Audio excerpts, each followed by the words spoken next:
He brought her home at dawn. Not a business associate, not a colleague with urgent documents, not anyone Naomi Ellison Kong could explain away with the careful, exhausting mental acrobatics she had been performing for 11 months. Seo Min Che stood in Naomi's kitchen wearing Tae-jun's college sweatshirt, holding a coffee mug that had been a wedding gift, looking at Naomi with an expression that contained something worse than guilt. It contained familiarity, the ease of a woman who had been here before, many times before. Tae-jun said her name. Naomi looked at him, then at the mug, then at the sweatshirt. Then she walked upstairs without a single word. If that were you, standing in your own kitchen, in your own house, watching someone else wear your life like it already belonged to her, what would you do? Before we go any further, if stories like this one reach something real inside you, please subscribe to this channel and follow Naomi's story all the way to the end. Hit that like button and drop a comment telling me what city or country you're watching from. I want to see how far this story travels. Now let's begin. The bag took her 41 minutes to pack. Naomi knew the exact number because the clock on the bedroom wall, a sleek brushed brass piece Tae-jun had bought at an auction in Copenhagen, had read 5:17 when she closed the bedroom door behind her, and it read 5:58 when she zipped the last compartment and stood up straight.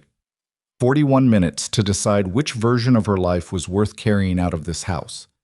She did not take the jewelry Tae-jun had given her over 9 years of marriage, not the sapphire earrings from their 3rd anniversary, not the diamond bracelet he'd pressed into her palm after a terrible fight 3 years ago, his version of an apology that required no actual words, not the pearl necklace she had worn to every Kong Syndicate function where she'd stood beside him smiling at men she knew were dangerous, eating food she didn't taste, laughing at jokes she didn't find funny. She took her grandmother's earrings, small gold hoops, slightly bent on the left one, purchased from a department store in Atlanta in 1974 for $11. She took those. She took her laptop, her professional files, the physical ones, 2 manila folders of old contacts, and project notes from a career she had quietly abandoned when Tae-jun's world made it easier to simply become Mrs. Kong. She took her college photograph, the one of her and her roommate Danielle standing outside their dormitory in October light, 21 years old and certain the future was a country they were about to conquer. She did not take her wedding ring. She set it on the bathroom counter beside his watch, which was still there. He hadn't even gone upstairs to check on her yet. That detail, the watch sitting there, which meant he was still downstairs, which meant he had chosen to stay downstairs rather than come to her, lodged in her chest like something with a specific temperature. Not hot, not cold, just present, unmistakable. Naomi sat on the edge of the bathtub for approximately 4 minutes. She was not crying. She had cried before, privately, in this same bathroom, on nights when she already half knew and refused to complete the thought. Those tears had been soft and confused. These were not coming. What was happening inside her right now was quieter and more serious than tears. It was the feeling of a decision arriving fully formed, the way a verdict arrives.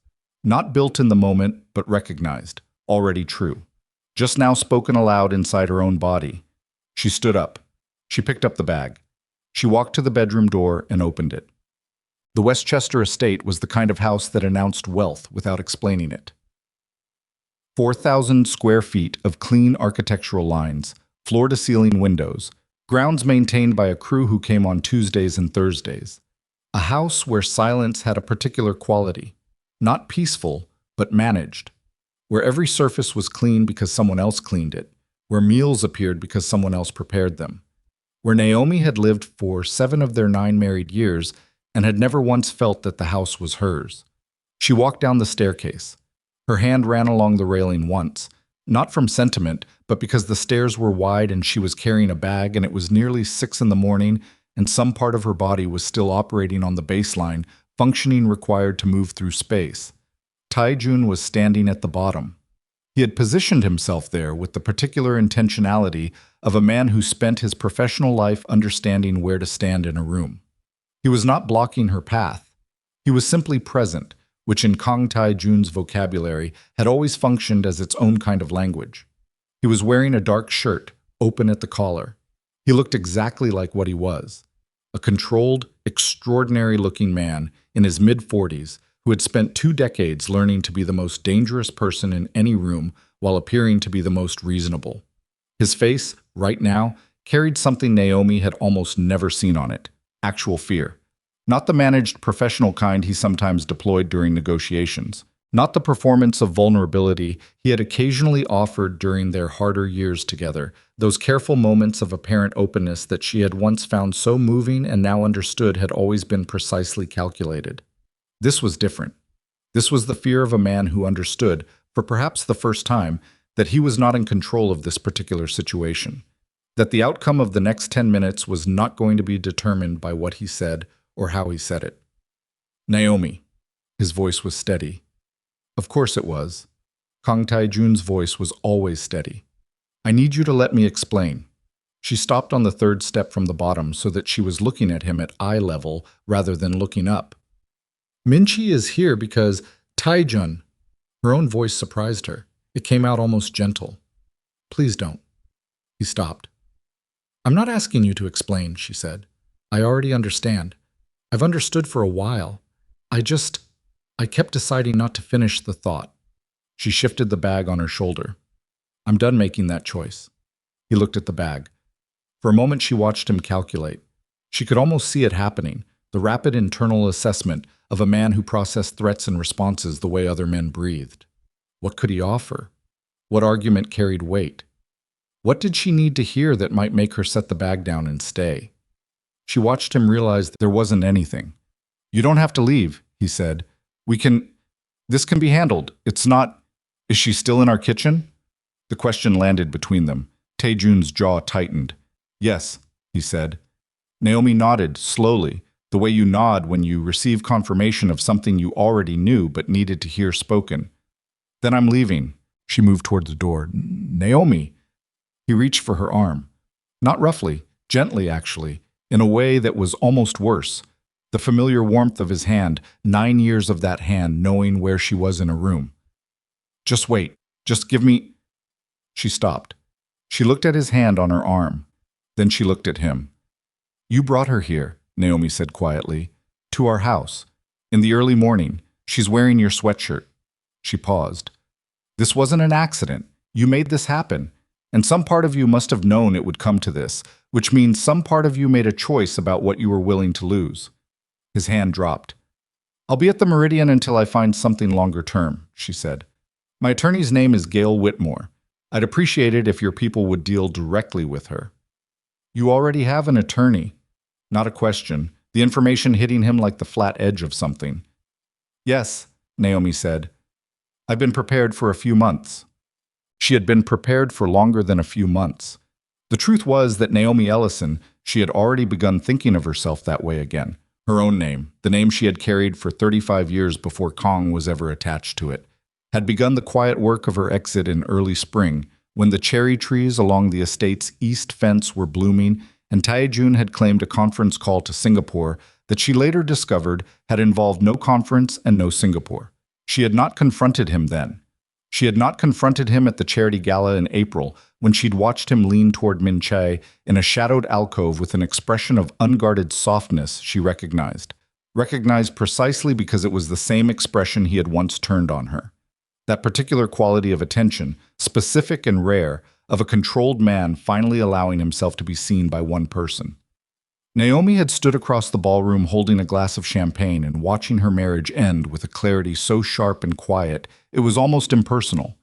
She had finished the evening. She had smiled at the right people, said the right things, allowed Tae-jun to take her arm as they left and fold her into the car, and discuss the event on the drive home as though nothing had changed. She had begun calling attorneys the following Monday. What Tae-jun did not know, what the Kong Syndicate's considerable network of information and observation had failed to capture, was that Naomi had spent those months doing something more important than gathering legal documentation. She had started working again, quietly at first. A call to Marcus Reeves, her former director at the nonprofit development agency where she'd worked before, Tae-jun's world made her professional life an inconvenience. Marcus had been warm and unsurprised and immediately interested. A call to Josephine Park at the Greenlawn Foundation, whom Naomi had mentored 7 years ago and who now ran philanthropic grants for a family office managing $900 million. "I wonder when you'd come back," Josephine had said, with a frankness that Naomi had needed to breathe through before she could respond. She had been doing small consulting work for 3 weeks before the night of Tae-jun and Min Chai appearing in the kitchen, wearing the sweatshirt, holding the mug. So the bag she packed at dawn was not the bag of a woman beginning from nothing. It was the bag of a woman who had quietly, carefully, deliberately been building a floor to land on. The morning light. Outside the estate gates was gray and real and smelled like cut grass from a neighbor's property. A car service she'd arranged the previous afternoon was waiting at the bottom of the private road, because she had understood even yesterday that this morning had an elevated probability of happening. The driver was a heavy-set man named Gus, who had driven her twice before and knew better than to talk in the early hours. He loaded her bag. He held the door. Naomi got in. She looked back at the house once. Not from sentiment, she told herself, and maybe that was even true. From something more like documentation. The act of recording a thing so that you could be certain, later, that you had looked clearly rather than looked away. The house was beautiful. The house had always been beautiful and had never once felt safe. She faced forward. The car moved through the gate. Tae-jun was not standing at the front door watching. She had not expected him to be. Tae-jun Kong expressed panic through stillness, through the contained and motionless quality of a man recalibrating. He would be standing somewhere inside the house right now, probably in his study, reorganizing whatever internal architecture had just been disturbed. He would think about next steps. He would consider his options. He would eventually decide on the right move. That was what he did. That was what he had always done. What he had never accounted for was the possibility that Naomi's move would be simply not to play. The hotel suite cost more than she had paid for her first apartment in Harlem, which was a fact she noted without guilt. She had negotiated carefully in preparing for this, and among the legally protected assets she had quietly ensured were hers was enough to be here, at the Meridian, in a suite with a view of the park, and good light in the mornings, and no one else's coffee mug on the counter. She unpacked what she had brought. The clothes took 10 minutes. The files took 5. The photograph of her and Danielle outside the dormitory she set on the nightstand where it looked immediately correct, the way certain objects do when they find the right surface. She sat in the chair by the window. Below her, the city was doing what New York always did at 7 in the morning, becoming itself with tremendous, indifferent efficiency. The buses running, the carts assembling, the delivery trucks creating their particular temporary gridlock on the cross street. Life organizing itself around the ordinary demands of another weekday, entirely unimpressed by the private dramas occurring in the floors above it. Naomi's phone buzzed. Tae-jun. She looked at the message preview without opening it. "Please call me. We need to talk. I know this looks..." She set the phone face down on the windowsill. She looked at the city instead. There was a man on the sidewalk directly below, arguing loudly with someone on his own phone, gesturing with his free hand, his whole body broadcasting frustration. A woman was walking a very small dog that was having strong opinions about a particular patch of sidewalk. A food cart worker was arranging fruit with the focused care of a person who took real satisfaction in doing one thing well. All of it happening, all of it continuing. The world having no particular opinion about the fact that Naomi Ellison had just walked out of 9 years of marriage with a single bag, and her grandmother's slightly bent gold earrings, and a manila folder of professional contacts that might or might not still remember who she was. She exhaled. She picked up her phone. Not Tae-jun's message, but her contacts list. She scrolled to Josephine Park. Josephine answered on the second ring. "Tell me you're doing something today," Josephine said by way of greeting. "I'm doing something today," Naomi said. "I need to talk to you about the work, properly this time, not just the preliminary conversation." A pause. Then, "Finally." "I know. Where are you?" Naomi looked out at the city, at the man still arguing, the dog still deliberating, the fruit cart worker now stepping back to assess his arrangement with the critical eye of someone with standards. "I'm somewhere I should have been a long time ago," she said. "Good," said Josephine Park. "Stay there." Josephine Park did not do breakfast meetings. This was something she had stated clearly and repeatedly over the 7 years Naomi had known her. stated it with the particular firmness of a woman who had spent too many early mornings being charming for other people's benefit and had eventually stopped. Her calendar opened at 9:30. Her office was on the 14th floor of a building in Midtown that smelled like recycled air and ambition and the specific brand of hand soap that only existed in buildings where the operating budget was never questioned. Naomi arrived at 9:22. She had slept 4 hours, not because sleep had been unavailable. The bed at the Meridian was the kind of bed that constituted an argument for lying down, but because her mind had refused the offer. It had spent the early hours doing what minds do when a major decision has finally been executed, reviewing the evidence, replaying the kitchen, the sweatshirt, the mug, the specific angle of Min Che's body in the space, the way she'd stood there with the comfortable posture of a woman who knew the layout of the room. At 3:40 in the morning, Naomi had gotten up, made tea using the in-room kettle, sat in the chair by the window, and written a list. Not a list of grievances. Not a list of everything Tae-jun had taken from her, or done to her, or failed to become. She had written a list of everything she knew how to do. Skills, contacts, specific knowledge gained during 9 years of standing beside one of the most strategically intelligent men on the East Coast and watching how money moved, how decisions were made, how powerful people talked to each other when they thought the conversation was private. The list had taken 40 minutes and covered both sides of a hotel notepad. She'd looked at it when she finished, this ordinary piece of paper in a dim hotel room at 4 in the morning, and felt something shift in her chest that was not grief and not relief, but something that lived between them. Recognition, maybe. The recognition of a person who has been looking for themselves in the wrong rooms and has finally, at significant personal cost, found the door to the right one. She folded the list and put it in the manila folder with her other files. Then she slept for 4 hours. Then she showered, dressed in a dark blazer and gray trousers she'd packed with this exact kind of meeting in mind, applied her makeup with the careful hand of a woman who understood that presentation was not vanity, but information, and took a car to Midtown. Josephine was already in the conference room when Naomi was shown in. She stood. She was a small Korean-American woman of 34 who carried herself with the physical certainty of someone twice her size. And she came around the table and embraced Naomi without ceremony and without performing warmth she didn't feel, which was one of the specific things Naomi had always respected about her. "You look tired," Josephine said. "I am tired." "Sit down." They sat. A junior staff member appeared with coffee and disappeared again with the practiced invisibility of someone well-trained. Josephine folded her hands on the table and looked at Naomi with the level, appraising attention she brought to every grant application and every funding proposal and every person who sat across from her asking for something. "Tell me what you're building," Josephine said. Naomi told her. She didn't dress it up. She did not use the language of pivots or rebranding or reinvention that populated every professional narrative she had ever sat through at Tae-jun's business dinners. That particular vocabulary of people performing forward momentum for an audience. She said, "Here's what I know how to do. Here is what 9 years of watching power operate from the inside has taught me that a decade in nonprofits alone could not have.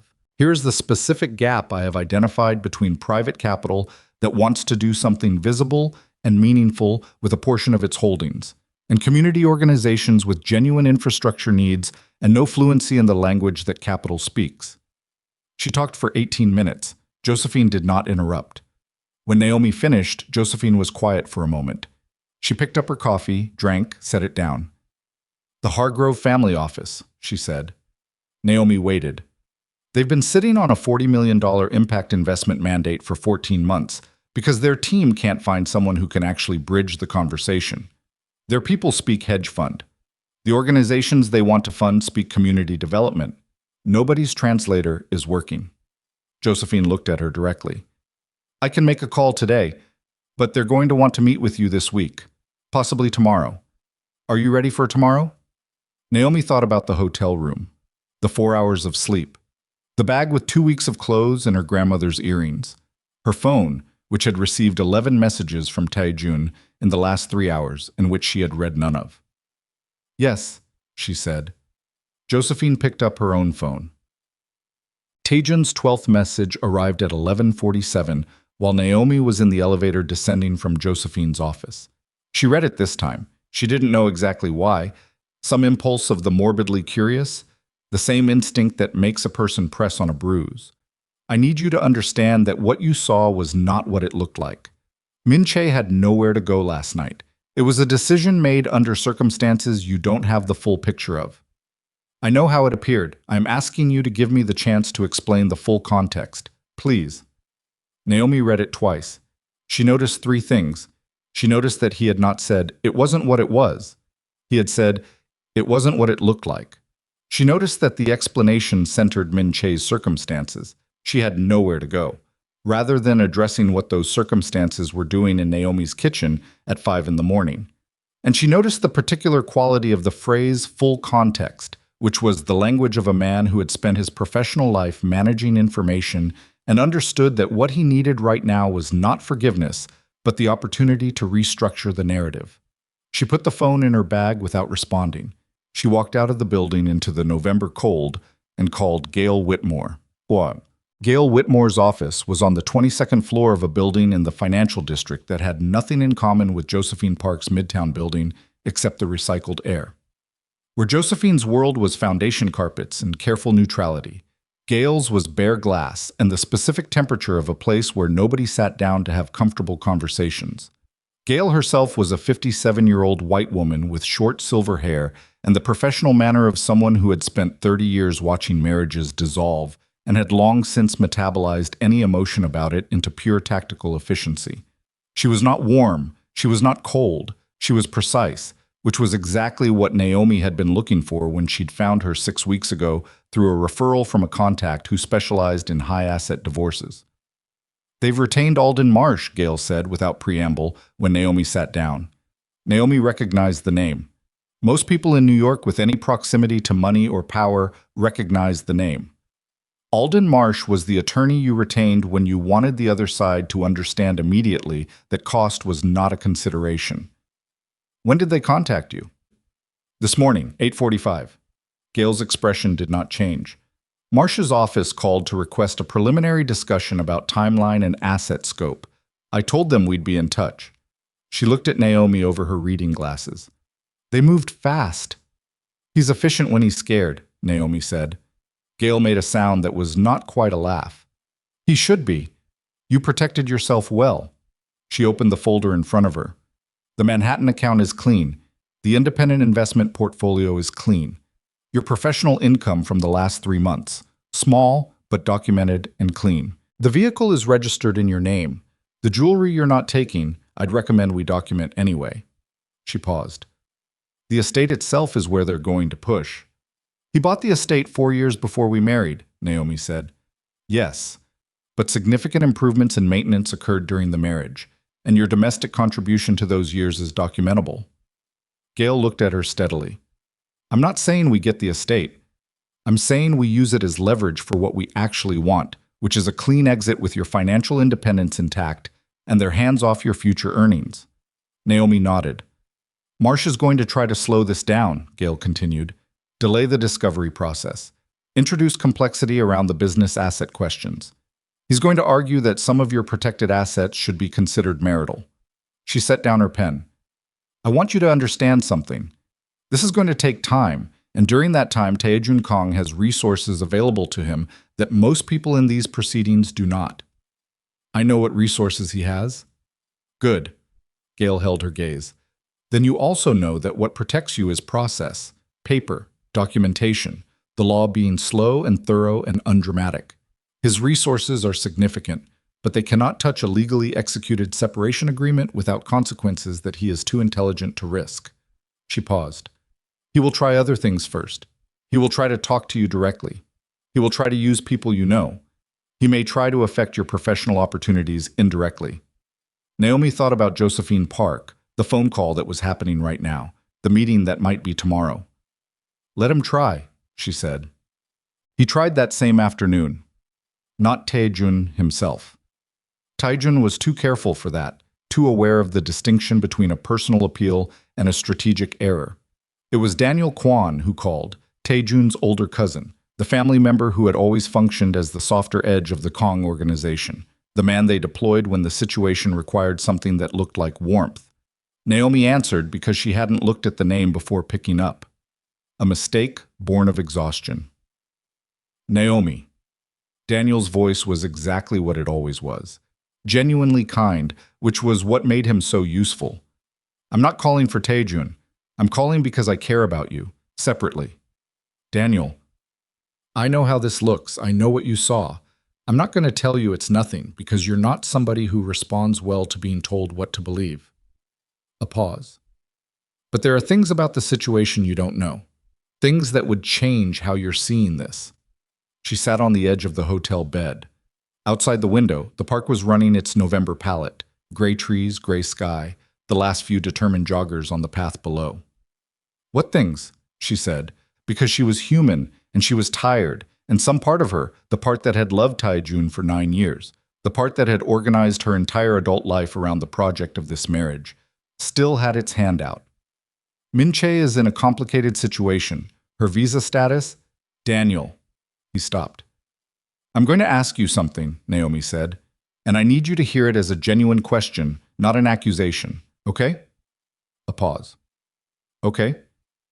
How long have you known? The silence that followed was 4 seconds long. She counted them. Naomi. How long, Daniel? Another silence. This one different. Not stalling, but something that felt almost like shame, which in a Kong family member was so rare it was almost disorienting. 8 months, he said finally, quietly. 8 months. She had been suspecting for 11. She had known for certain since April. But hearing someone else confirm it, hearing someone in his family say the number aloud, 8 months, as though it were a fact as ordinary as a calendar date, did something to the inside of her chest that she had not predicted. Not the grief itself. She had processed forms of that grief already, in increments, in that bathroom, in the back of cars, in the practiced stillness she had maintained through 4 months of charity galas and dinner parties while carrying this knowledge like a stone in her coat pocket. What she hadn't predicted was the rage. It arrived now, clean and specific, without the blurring quality of hurt. Not hot. Cold, actually, the way certain precise things are cold. The kind of cold that clarifies. 8 months, she said. Her voice was completely level. You sat across from me at Thanksgiving. You were at our table at the foundation dinner. You came to our house for Tae-jun's birthday. She paused. 8 months, and you looked me in the eye every single time. I didn't know what to... I'm not interested in that explanation right now, she said. I'm not angry at you in a way I need to discuss. I'm angry at you in a way I need to put down and walk away from. She stood up from the bed. Don't call me again unless it's through my attorney. She ended the call. She stood in the middle of the hotel room for a moment, breathing. Then she called Danielle, her college roommate, the woman in the photograph on the nightstand, who now lived in Chicago and taught urban planning at Northwestern, and answered the phone with "finally" before Naomi had said a single word, because Danielle had known something was wrong for months, and had been waiting with the particular patience of someone who understood that certain conversations cannot be rushed. 8 months, Naomi said. His family knew for 8 months. Oh, honey. Danielle's voice dropped to the register it went to when she was setting aside whatever she had been doing and giving her full attention. Tell me everything. Naomi told her everything. It took an hour and 20 minutes. She walked the hotel room while she talked, from the window to the bed to the small table by the door and back, because she needed to move, because staying still with this much feeling was something her body refused. She told Danielle about April, about the gala, about the long months of preparation she had done while continuing to be Mrs. Kong at every function and dinner and public appearance, continuing to stand beside him and smile, because the exit had to be clean and the exit had to be protected, and she had needed time. You packed 1 bag, Danielle said when she finished. 1 bag. Where's the rest of your stuff? I'll deal with that through the attorney. A pause. Are you okay? Like, actually, not the performing okay thing. Naomi looked at herself in the mirror across the room. She looked like a woman who had slept 4 hours. She looked like a woman in the middle of something very large and very consequential who was still standing upright, which was not nothing. I'm functioning, she said honestly. That's not what I asked. I know. She looked away from the mirror. I will be okay. I'm not there yet. I'm in the part before okay. Do you want me to come? Naomi almost said no, from habit. From the long-trained instinct of a woman who had spent 9 years managing her private difficulties privately, who had learned in that marriage to need things quietly and resolve them quietly and present only the finished, composed version to everyone around her. Yes, she said instead. Danielle arrived 2 days later on the 7:15 morning train from Chicago, carrying a rolling suitcase and a thermal bag containing food she had made herself. The kind of specific, impractical care that only good friends who have known you since you were 21 years old think to provide.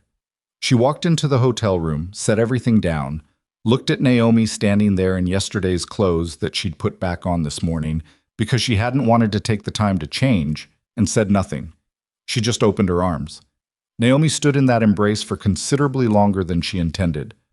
"Okay," Danielle said, finally pulling back. "Tell me about the attorney." "She's very good." "Tell me about the work." "It's starting." "Tell me what you need." "I need this to be over." Danielle looked at her steadily. "It won't be. Not for a while." "So what do you need in the meantime?" That was the question, exactly the question. And Naomi had been moving so fast through the logistics and the professional calls and the attorney meetings and the navigating of Tae-jun's messages that she had not slowed down enough to ask it of herself. What did she need? She discovered when she actually sat with the question, to feel like the decisions being made about her life were being made by her. That was what the last several months had been building toward. Not simply escape, but authorship. The restoration of herself as the person who determined what came next. "I need to work," she said. "Then work," said Danielle. "I'll be here." The meeting with the Hargrove family office happened on Thursday morning. It was held in a conference room on the 38th floor of a building overlooking the Hudson, in a room where the furniture was the kind of expensive that stops announcing itself and simply exists as quality. 3 people sat across from Naomi: the family's director of impact investments, a sharp-faced man named Robert Aldrich, a younger woman named Claire Sung, who handled due diligence, and a man named Walter Hargrove III, who was in his early 70s and said almost nothing for the first 30 minutes, but whose attention was the most consequential thing in the room. Naomi had prepared specifically and exhaustively. She had been preparing, in some sense, for 9 years. 9 years of watching money move and power broker and decisions get made over dinners where she was present but apparently invisible. 9 years of absorbing the specific language that people who managed serious capital used when they were being honest versus when they were performing trustworthiness. She knew the difference. She had learned it from proximity to a man who was the most sophisticated practitioner of both she had ever encountered. She presented for 22 minutes. She answered their questions without hedging. Hedging was the tell of a consultant who didn't fully believe their own framework, and she believed this one because she had built it from actual knowledge rather than theory. When Aldrich pushed on her methodology for evaluating community organizations' infrastructure readiness, she pushed back on his framework for what readiness meant in the context of under-resourced organizations, calmly and with specificity, and watched his expression shift from testing to interested. Walter Hargrove III spoke for the first time 40 minutes into the meeting. "Who referred you to Josephine Park?" he said. Not hostile, just direct.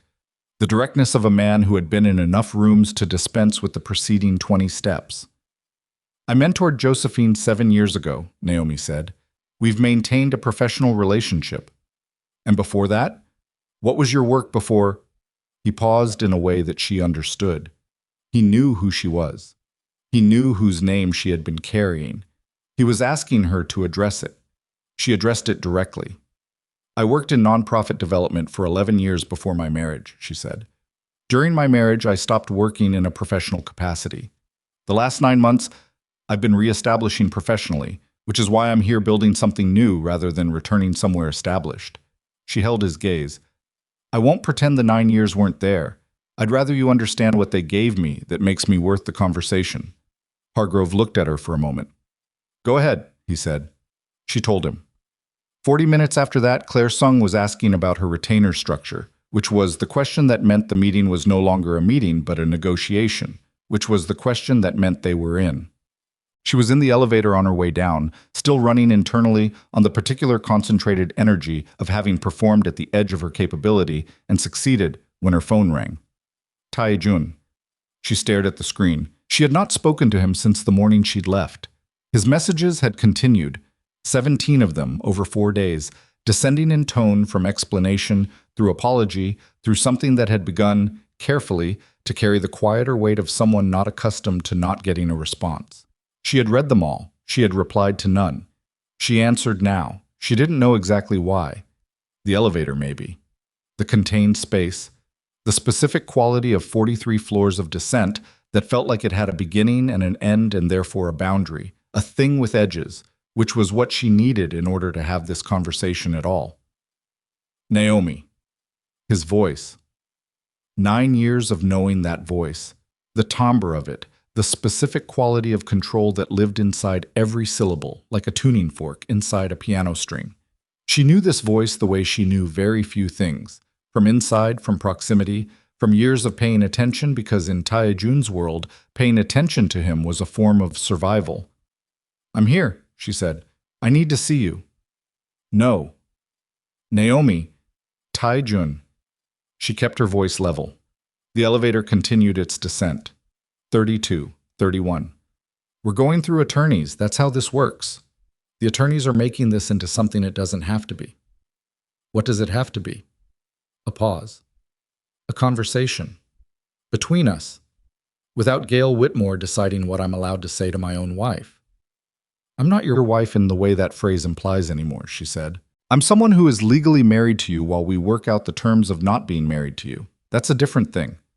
"You won't even let me explain." "You explained. Message 9, I believe. Maybe 10. 22nd floor." "I read them, Tae-jun. I'm not ignoring you out of anger. I'm not ignoring you because I haven't processed what happened. I'm not ignoring you because I need more time to understand the situation." She paused. "I'm not responding because there isn't anything you can say that changes the fundamental thing, which is that I don't want to be in this marriage anymore. That's not about Min Chai. It's not even about the betrayal. It's about who I was becoming in that house, which was someone I didn't like, which was someone I don't intend to go back to being." Silence. "I hear you," he said finally. The elevator reached the lobby. The doors opened onto marble and the sound of the building's entrance hall and the cold glass of the revolving door and the city outside. "Then act like it," Naomi said, and ended the call. She stepped out into the November air. She should have felt, she wasn't sure what. Relief, maybe. The satisfying resolution of a long-avoided conversation finally conducted. Some emotional closing of a parenthesis. Instead, she felt the particular unraveling that happens when the adrenaline of performance and confrontation begins to metabolize, when the body reclaims the energy it borrowed for the difficult thing.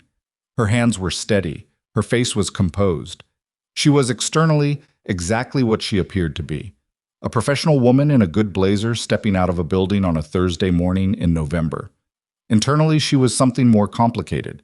She was also, she discovered when she reached the sidewalk and stood for a moment in the cold, crying.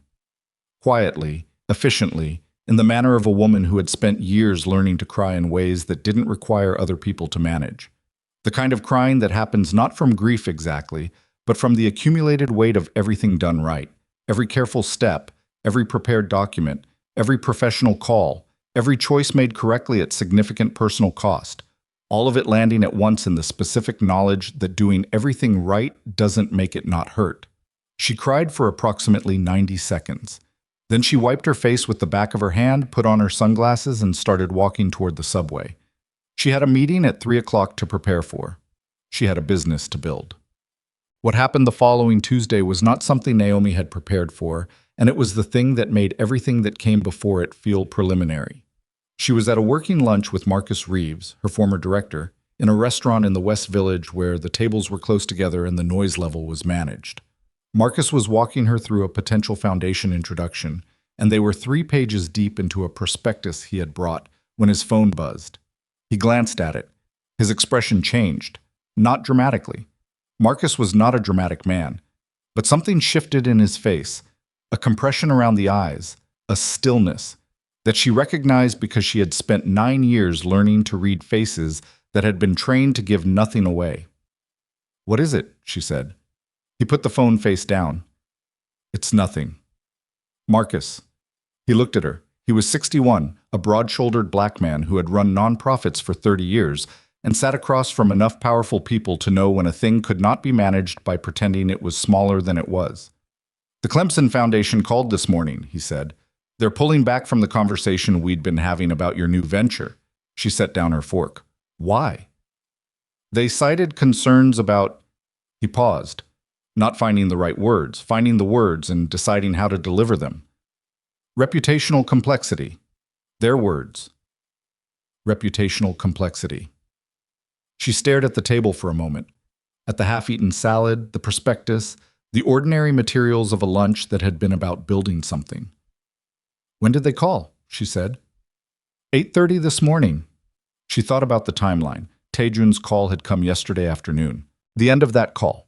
Quiet, civil, each of them handling it with the precise restraint of people who understood what mattered. She had allowed herself to believe it meant something, that he had heard her, that he was going to do this the right way. "Reputational complexity," she said again. Marcus said nothing. She looked up at him. Was it a direct intervention, or did it come through someone adjacent? He held her gaze. "The Foundation's board chair plays golf with James Coe." James Coe. Tae-jun's legal counsel. The man Tae-jun deployed when he needed a result that required distance, plausible, careful, untraceable to anything you could put in front of an attorney. She sat with this for a moment. Not the shock of betrayal. She had moved through that room already. This was something more structural, more cold. This was Tae-jun telling her without a single word she could document that he could make her professional rebuild difficult, that he had reach, that his world extended into the spaces she was trying to build her new one inside, and that he could, if he chose, make those spaces inhospitable. This was the thing she hadn't fully accounted for. She had protected her money. She had protected her legal position. She had moved faster than he expected and built more than he knew. But she had not fully reckoned with the specific power of a man who had spent 20 years cultivating relationships across the legitimate and illegitimate architecture of the East Coast, and who was now, apparently, willing to use those relationships to demonstrate to her what the cost of leaving could look like. She breathed. In, out. She picked up her phone. She called Gail Whitmore. "Gail," she said, when Whitmore answered. "He's starting to apply pressure on my professional side. I need you to understand that we are no longer in a cooperative proceeding. We need to move to formal discovery immediately, and I need every document we have prepared and ready to be filed." A pause. "Are you certain?" Naomi looked at Marcus, who was watching her with the expression of a man who has just witnessed the exact moment a decision becomes irreversible. "I'm certain," she said. The point of no return had a timestamp now, 12:47 on a Tuesday in November. In a West Village restaurant with close tables, over a half-eaten salad and a prospectus for a business that Kang Tae-jun had just made a tactical error of the most significant kind. He had tried to reach inside the future she was building, and in doing so, he had removed the last reason she had to keep this civil. Gail Whitmore filed the formal discovery motion at 9:15 the following morning. Naomi knew the exact time because she was sitting in Gail's office when it happened. Sitting across the desk while Gail's paralegal, a quiet young man named Torres, who moved with the careful efficiency of someone who understood that speed and accuracy were not opposites, carried the documents out of the room. The filing was electronic. Nothing dramatic occurred, no sound, no particular weight to the air, just Torres walking out with papers and walking back in without them, and Gail looking across the desk at Naomi with the settled expression of someone who had just released a stone into deep water. "It's done," Gail said. Naomi nodded. "Marcia's office will receive notification within the hour. You should expect a call from Tae-jun by this afternoon." "I won't answer it." "Good." Gail picked up her pen. "I need to talk to you about something else. Something that came to my attention last night." She opened a folder, not the primary case folder, a separate one, thinner, which she had kept to the side of her desk with a deliberateness that Naomi registered now as meaningful. "Do you know the name Ellison Capital Partners?" Naomi stared at her. "No," she said slowly. "That's my name, Ellison. But I've never—" "It was registered as an LLC in Delaware 14 months ago," Gail said. "It holds a minority stake in 3 real estate development projects in New Jersey and 1 in Baltimore." She looked up. "Your name is on the filing documents as a founding partner." The room did something strange for a moment. Not physically. The room stayed exactly what it was, the glass desk, and the city view, and the recycled air. But something in Naomi's perception of it shifted, the way a room shifts when you are told something that restructures the thing you thought you were sitting inside. "That's impossible," she said. "The signature is yours," Gail said. "Or a very good reproduction of it." She turned the folder so Naomi could see the document inside. Naomi leaned forward. The signature on the line was hers. Not close, not approximate, but hers. The specific idiosyncratic loop on the capital N, the way the final stroke of the double L pulled slightly left. Something she had never consciously noticed about her own handwriting until she was looking at it on a document she had never signed in a company she had never heard of. Her mouth went dry. "What are these projects?" she said. Her voice came out careful and even because that was what happened when something very large arrived very fast. The body reached for steadiness as a reflex. "Two of them are standard development investments.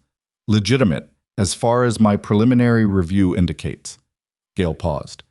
"The third one is connected to a property management company that is currently under federal investigation for money laundering." The silence that followed this sentence was complete. Naomi heard the ventilation system. She heard a phone ringing in an outer office. She heard, distantly, the sound of the city existing below them with its magnificent indifference. "He put my name on a shell company," she said. Not a question. "That's what it appears to be," Gail said. "I want to be precise. We don't yet know the full structure or who has been directing the activity of this LLC. What we know is that your name and signature appear on the founding documents, and that one of the company's connected entities is the subject of a federal investigation." "How long has this been there?" 14 months, which means it was established 3 months after we got married. Naomi sat back in her chair. Something cold moved through her. Not fear exactly, but the physical sensation of understanding something that had been present for years without her knowledge, understanding it all at once. The way you understand a word in a foreign language the first time someone gives you the translation, and then you can't unhear it in every sentence you'd previously missed it. "He built a liability with my name on it before I knew anything, before I had any reason to be preparing." Gail watched her carefully. "Naomi, I need to ask you something directly." "Ask. Is there any possibility, any circumstance you can recall, in which you signed documents for Tae-jun without reading them fully? Documents he may have presented as routine?" The question landed with the specific weight of a thing she had been refusing to fully examine. Because yes, there had been documents, in the early years especially, when she had still been learning the architecture of his world, when she had still operated from the assumption that their partnership meant that his interests and hers were the same thing.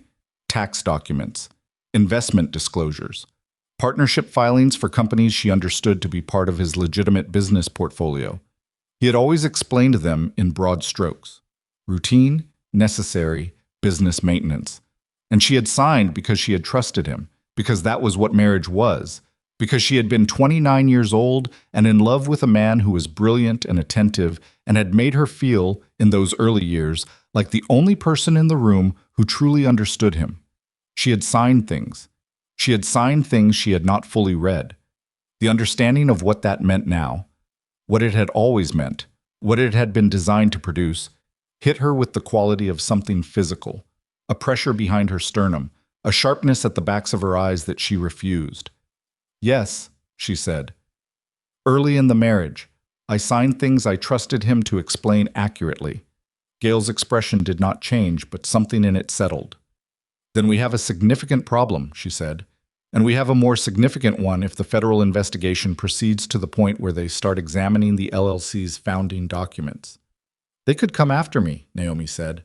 "They could come after you," Gail confirmed, "as a named partner in a company connected to the investigation.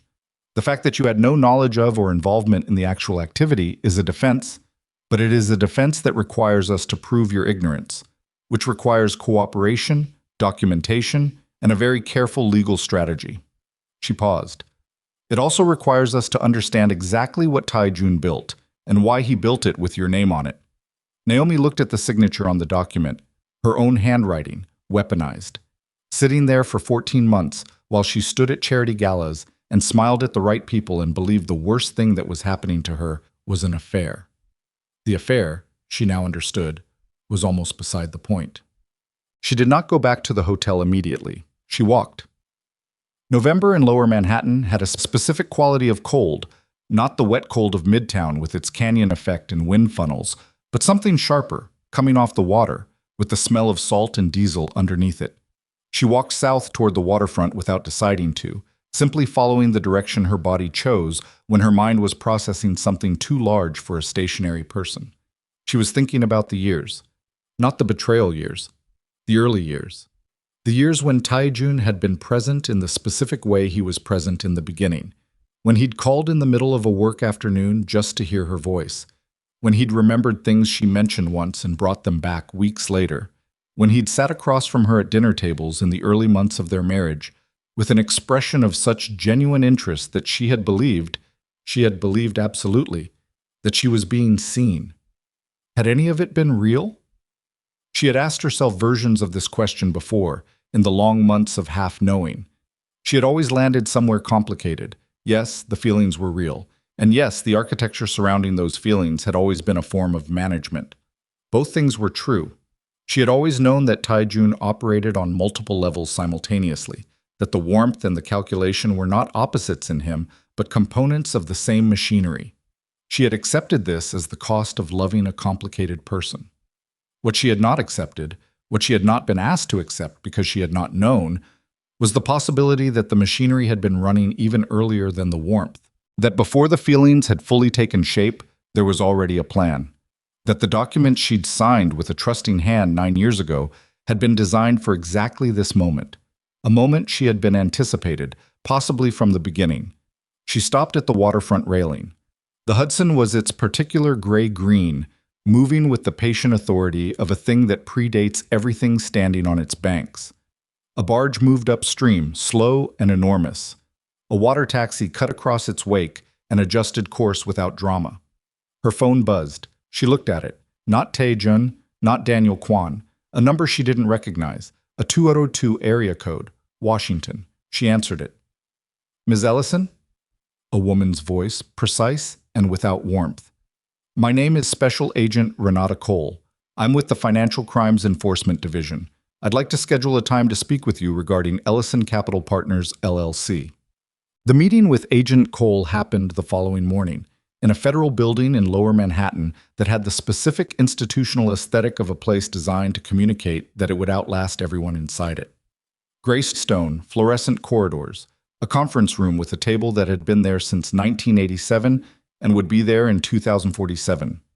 Agent Cole was a compact black woman in her early 40s, with close-cropped natural hair and the practiced stillness of someone who spent her professional life in rooms with people who were not saying everything they knew. She was not alone. A younger male agent named Briggs sat to her left, a laptop in front of him, his attention on the screen with the particular focus of someone monitoring something in real time. Gail Whitmore sat beside Naomi.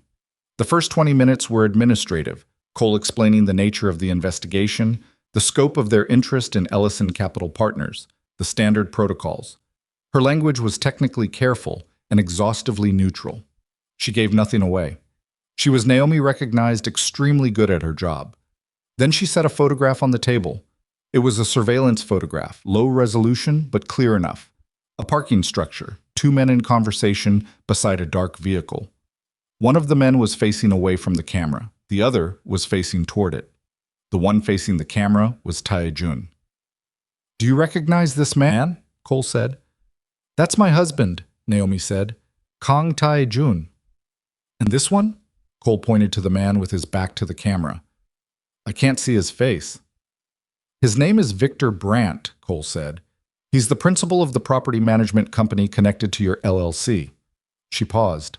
"We have records of 12 meetings between Kang Tae-jun and Victor Brandt over the last 18 months. The Ellison Capital Partners LLC was used to facilitate 3 capital transfers totaling $4.2 million through the Baltimore property project. Those transfers are the subject of our current investigation." Another pause. Shorter, more deliberate. "The LLC is in your name, Ms. Ellison, which means those transfers are legally connected to you." Naomi's hands were flat on the table. She was aware of them. The flatness, the stillness, The deliberate refusal to allow them to do anything that could be read as reaction. Gail had coached her on exactly this for 45 minutes the previous afternoon. Do not react. Do not volunteer. Answer what is asked, nothing more. My client had no knowledge of or involvement in any of the transactions you're describing, Gail said. She became aware of the existence of this LLC less than 48 hours ago. Cole looked at Naomi. Not at Gail. At Naomi. You were not aware that your name was being used in connection with these financial activities. No, Naomi said. When did you last review your own financial and legal registrations? My personal financial accounts are maintained separately from my husband's business interests. I have never had an account, partnership stake, or legal registration in connection with Ellison Capital Partners. The signature on the founding documents is a forgery or was obtained without my knowledge of what I was signing. Cole's expression did not change. We're going to need documentation of your personal financial activity for the last 3 years, bank records, any independent business income, legal filings. My client will cooperate fully with any documentation request, Gail said. Good. Cole looked down at her own notes, then looked back up. Ms. Ellison, I'm going to ask you something outside the formal scope of this investigation, and you are not obligated to answer, but it may be material to how we proceed. She waited a beat. How much do you know about your husband's business operations? Not the legitimate holdings. The rest. The question sat in the fluorescent air of the conference room. Gail said carefully, My client's knowledge of her husband's business operations is separate from the matter under investigation. It's all right, Naomi said. Gail looked at her.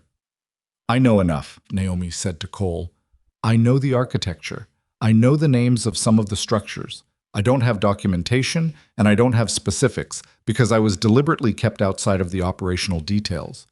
But I was present for 9 years in a world where significant things were discussed in my vicinity, and I am not someone who does not pay attention. Cole studied her for a moment. Then she made a note. We may want to have another conversation, she said. You know where to reach my attorney, Naomi said. Oh. She was outside the federal building on the sidewalk, Gail beside her, both of them in the cold, neither of them having spoken since the elevator. When Gail turned to her and said quietly, and with the directness of a woman who had been exercising significant professional restraint for the past 2 hours, You understand what just happened in there? Yes. Tell me your understanding, so I know we're aligned. Naomi looked at a point in the middle distance. A taxi was double parked on the street. A man in a gray coat was having an argument with the driver. The argument appeared to be about something minor and was being conducted with tremendous passion. Tae-jun built a legal liability with my name on it 9 years ago, she said. He maintained it. He kept it active and functional throughout our marriage. Whether he intended to use it as leverage in the event of a divorce, or whether it was simply a financial structure, he needed my identity to establish, and he never considered the consequences for me. I don't know. But either way, I am now named in a federal money laundering investigation as a founding partner of a company I knew nothing about. She looked at Gail. And the only way out of that is to cooperate, which means I have to give them something, which means the civil proceedings of this divorce are now intersecting with a federal criminal investigation in a way that makes everything significantly more complicated. Gail was quiet for a moment. And more dangerous, she said. Yes. Tae-jun's attorneys are going to respond to the discovery filing today or tomorrow. When they do, they're going to know that you've been contacted by federal investigators. Because Marsh will find out. Marsh finds everything out. And when he does, Tae-jun is going to know that the situation has escalated past the point where he can manage it with golf games and phone calls to foundation board chairs. Naomi understood what Gail was not saying directly, that a man who ran the Kong Syndicate, who had spent 20 years operating in the space between legal and illegal, with the practiced fluency of someone who had never been caught, was now facing a situation in which his soon-to-be ex-wife was in possession of 9 years of proximity knowledge and was sitting in rooms with federal agents. That was a different kind of problem than an estranged wife with a good attorney. Am I in danger? She asked.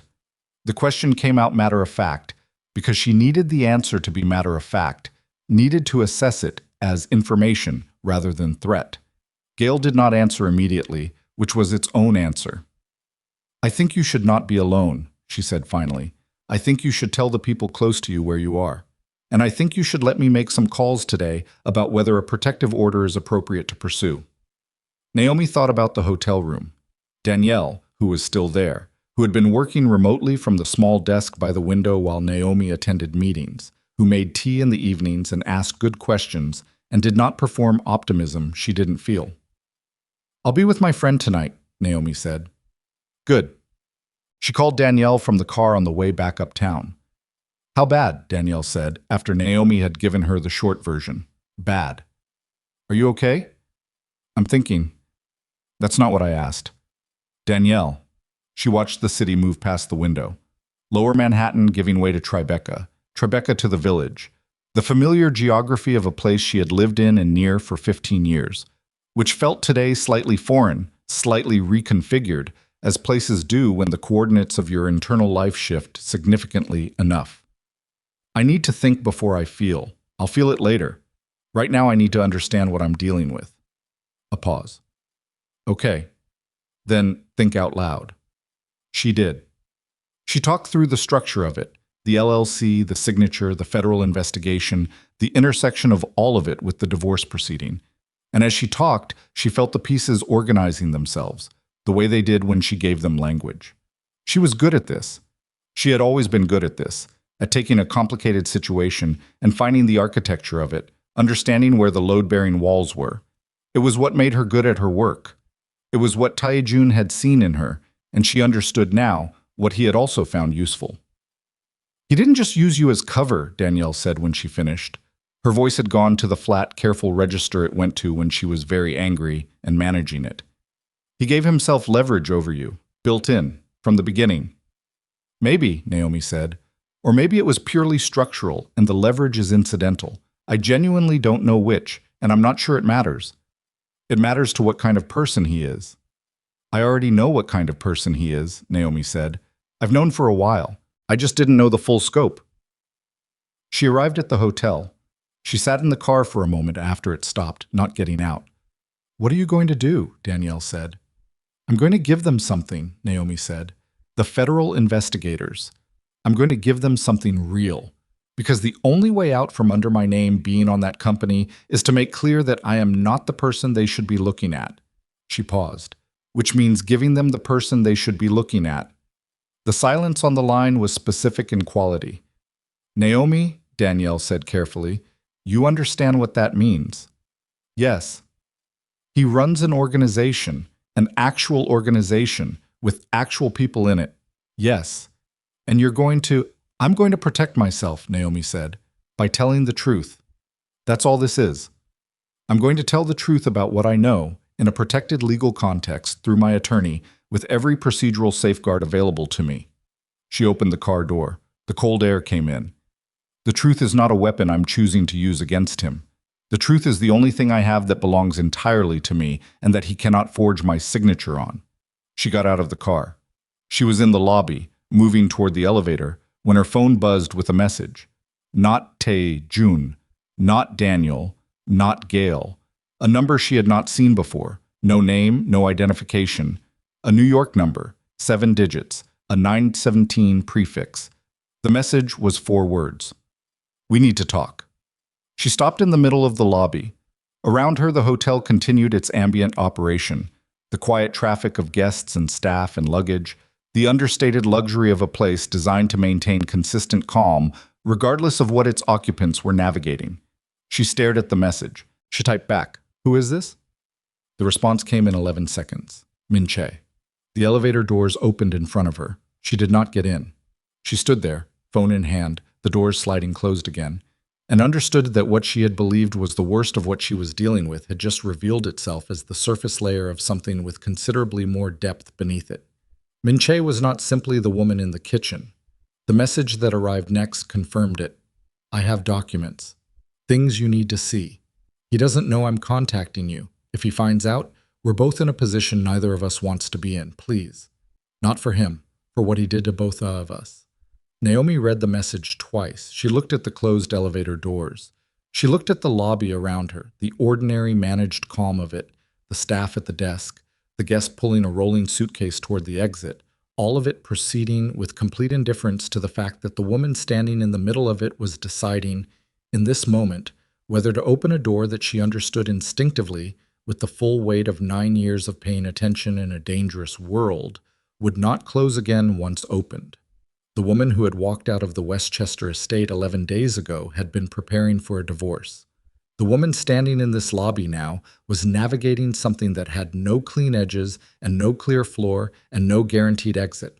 A federal investigation, a forged identity, a marriage that had been, from its early structure, a document she had signed without knowing all of its terms. And now, Min Chai. Naomi typed one word. Where? The response came back immediately, with an address in Brooklyn and a time, tomorrow, 10 in the morning. And then one more line, come alone, please. I'm not the enemy you think I am.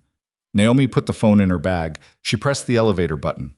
She rode up to the 11th floor in silence, alone in the car, watching the numbers climb, understanding with the particular clarity of a person who has just passed through the last door between a manageable situation and an entirely different kind of story, that nothing about what came next was going to be simple or safe or anything like what she had planned when she packed one bag in 41 minutes and believed that leaving was the hardest thing she was going to have to do.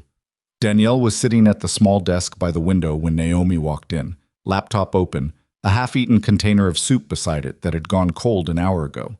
She looked up when she heard the door and read Naomi's face the way only someone who had known her for 23 years could read it. Not the surface of it, which was composed and controlled, but the thing underneath the surface, the particular quality of stillness that meant something significant had arrived. What happened? Danielle said. Naomi set her bag down on the bed. She sat in the chair by the window, the same chair she'd been sitting in 11 days ago when this all began, and handed Danielle her phone with Min Che's messages already on the screen. Danielle read them, once quickly, then again slowly. No, she said. I've already responded. Danielle looked up. Naomi. I know. She could be working for him. This could be… Yes, it could be. Naomi took the phone back. It could also be exactly what it says it is. A woman who has documents, who is scared, who made a calculation that I am the person most likely to understand what she's holding and what it costs to hold it. She looked at the phone. I was in that world for 9 years. I know what it does to people adjacent to it. I know what it does to women specifically, who are brought inside the circle and then discover the circle has a very specific shape. Danielle was quiet. She was wearing his sweatshirt, Naomi said. Not with heat, with the flat accuracy of documentation. She was in my kitchen at 5 in the morning. She has been, whatever else she is, inside whatever this is. That's real. The rest I'll find out tomorrow. And if it's a setup? Then I'll know something important about how far he's willing to go. She looked at Danielle directly. Either way, I need the information. She did not sleep much that night either, but it was different from the insomnia of the first night. The first night had been grief spinning itself into logistics. This was something colder, the lying still in the dark quality of a person running scenarios, testing each one for structural integrity, discarding the ones that broke under pressure and returning to the ones that held. She was building something in the dark, a framework, a possible shape of what the meeting tomorrow might reveal and what each revelation would require. At 2 in the morning, she got up and wrote another list. What she knew for certain, what she suspected, what she needed confirmed, what she would do with each category. The list took 30 minutes. She read it over once, changed 2 words, and put it in the folder with everything else. She slept from 3 until 6:15. She woke up with her mind already running. The address in Brooklyn was a coffee shop on a side street in Carroll Gardens. Small, independent, the kind of place with exposed brick and mismatched chairs that stayed alive on neighborhood regulars, and did not attract the kind of foot traffic that required anyone inside it to explain their presence. Naomi arrived 11 minutes early and took a table in the back corner with the wall behind her and a clear sightline to the door, which was not a choice she had consciously made, but which her body made on her behalf. The product of 9 years of watching people who understood rooms. She ordered coffee she didn't particularly want and sat with it and watched the door. Min Chai arrived at 10:03. She was smaller than Naomi had registered in the kitchen that morning. Or maybe the kitchen had been about shock, and what she was registering now was the actual person. Seo Min Chai was 31 years old, slight, in a dark coat that she kept on when she sat down. as though she might need to leave quickly. She was not wearing makeup. Her hair was pulled back. She looked like someone who had not been sleeping in the way that was visible in the specific geography of the face, the hollows under the eyes, the tightness at the jaw, the mouth held in a line that was not about composure, but about the effort required to maintain it. She sat down across from Naomi and did not speak immediately. Naomi did not help her. She had decided this before she arrived. She would not perform warmth she did not have, and she would not perform hostility she did not need. She would sit here and give Min-chae the silence necessary to begin this herself, and she would assess everything, every word, every pause, every choice of language, with the full attention of someone who had very limited margin for error. "Thank you for coming," Min-chae said finally. "I'm not here to make this easy," Naomi said. "I'm here because you said you have documents. Tell me what you have." Min-chae looked at her. Something in the look was evaluating, not hostile but assessing, the look of someone calibrating how much to say based on what the person across from them can absorb. "I need to know something first," Min-chae said. "The federal investigation. You're cooperating." Naomi did not ask how she knew. "What I'm doing with federal investigators is my business." "It's my business too." Min-chae's voice was very quiet. "Because my name is going to come up in the investigation in ways that She stopped, pressed her lips together. "In ways that weren't my choice." Naomi looked at her steadily. "Then we have something in common." Something shifted in Min-chae's face. Not relief, but recognition. The recognition of a specific kind of shared position that neither of them had chosen. "How long did he have you signing things you didn't fully understand?" Naomi said. The question landed. Min-chae looked at the table, at her hands, which were wrapped around a cup of tea she hadn't drunk. "From the beginning," she said. "I joined the company 18 months ago. 3 months in, he asked me to handle certain financial coordination tasks. He presented them as standard internal routing. I'm a financial strategist. I knew they were not standard, but the way he presented the situation," she paused. "He made it feel like cooperation was the natural position, like the alternative was a conversation I didn't want to have." "He gave you no choice," Naomi said. "He gave me the appearance of a choice while making sure there was only one viable option." She looked up. "Which I understand you also know something about." The coffee shop was filling up slightly. A mother with a stroller, 2 men in work coats, a young woman at the counter ordering something complicated. All of it ordinary. All of it indifferent to the 2 women at the back table having a conversation that had the specific texture of 2 people comparing the shape of a trap they had both been inside.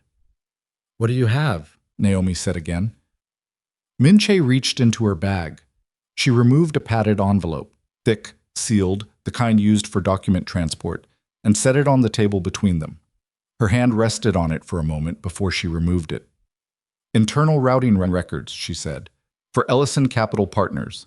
The actual transaction logs, not the surface filings, showing where the money came from, where it went, and who directed each transfer." She paused. "Tae-jun's directives are in there, in writing, because he communicated through an encrypted internal system that he believed was untraceable. It's not." Naomi looked at the envelope. "There are also communications between Tae-jun and Alden Marsh," Min-chae continued, "from 6 weeks ago, before you filed for divorce, before any of this became public, in which Tae-jun instructs Marsh to ensure that if the federal investigation expands, the primary documented party is Ellison Capital Partners, meaning you, rather than any of the Kang organization's holding structures. The temperature of the room did not change. The sounds around her did not change, but something in the quality of Naomi's hearing shifted, the way sound shifts when the body redirects attention with total priority to one incoming piece of information. "He planned to let the investigation land on me," she said. "Yes. Before I left. He already had this in place before I walked out of that house." "The communication with Marsh is dated 8 weeks ago," Min-chae said. "The morning after the charity gala in April. The night I saw you," Naomi said. Min-chae was quiet. "He saw me see you," Naomi said slowly. Not to Min-chae, to herself, working it out in real time. "He saw my face."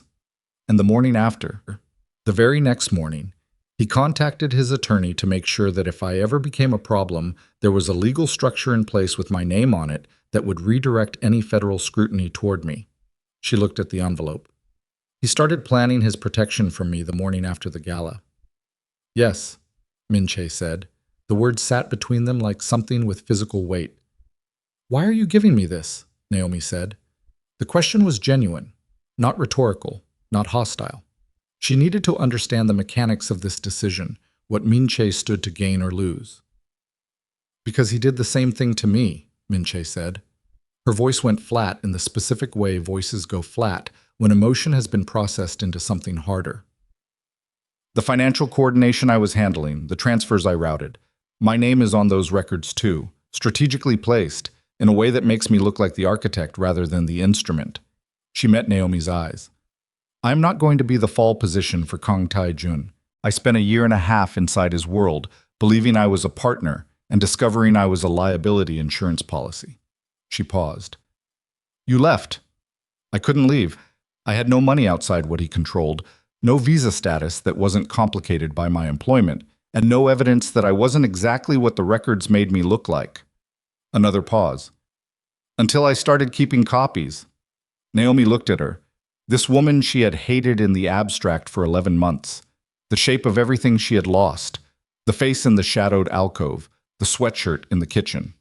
The actual person across from her was someone who had been 29 years old when she'd walked into Tae-jun's orbit, and who had discovered what Naomi had also discovered, through a different path, and at a different cost, which was that proximity to that particular kind of power has a specific gravity, and that escaping it requires documentation, preparation, and the willingness to burn the bridge you're still standing on. She picked up the envelope. I'm taking this to my attorney today, she said, and to Agent Cole. Min-chae nodded. I know. This implicates you. I know that too. You'll need your own attorney, a good one.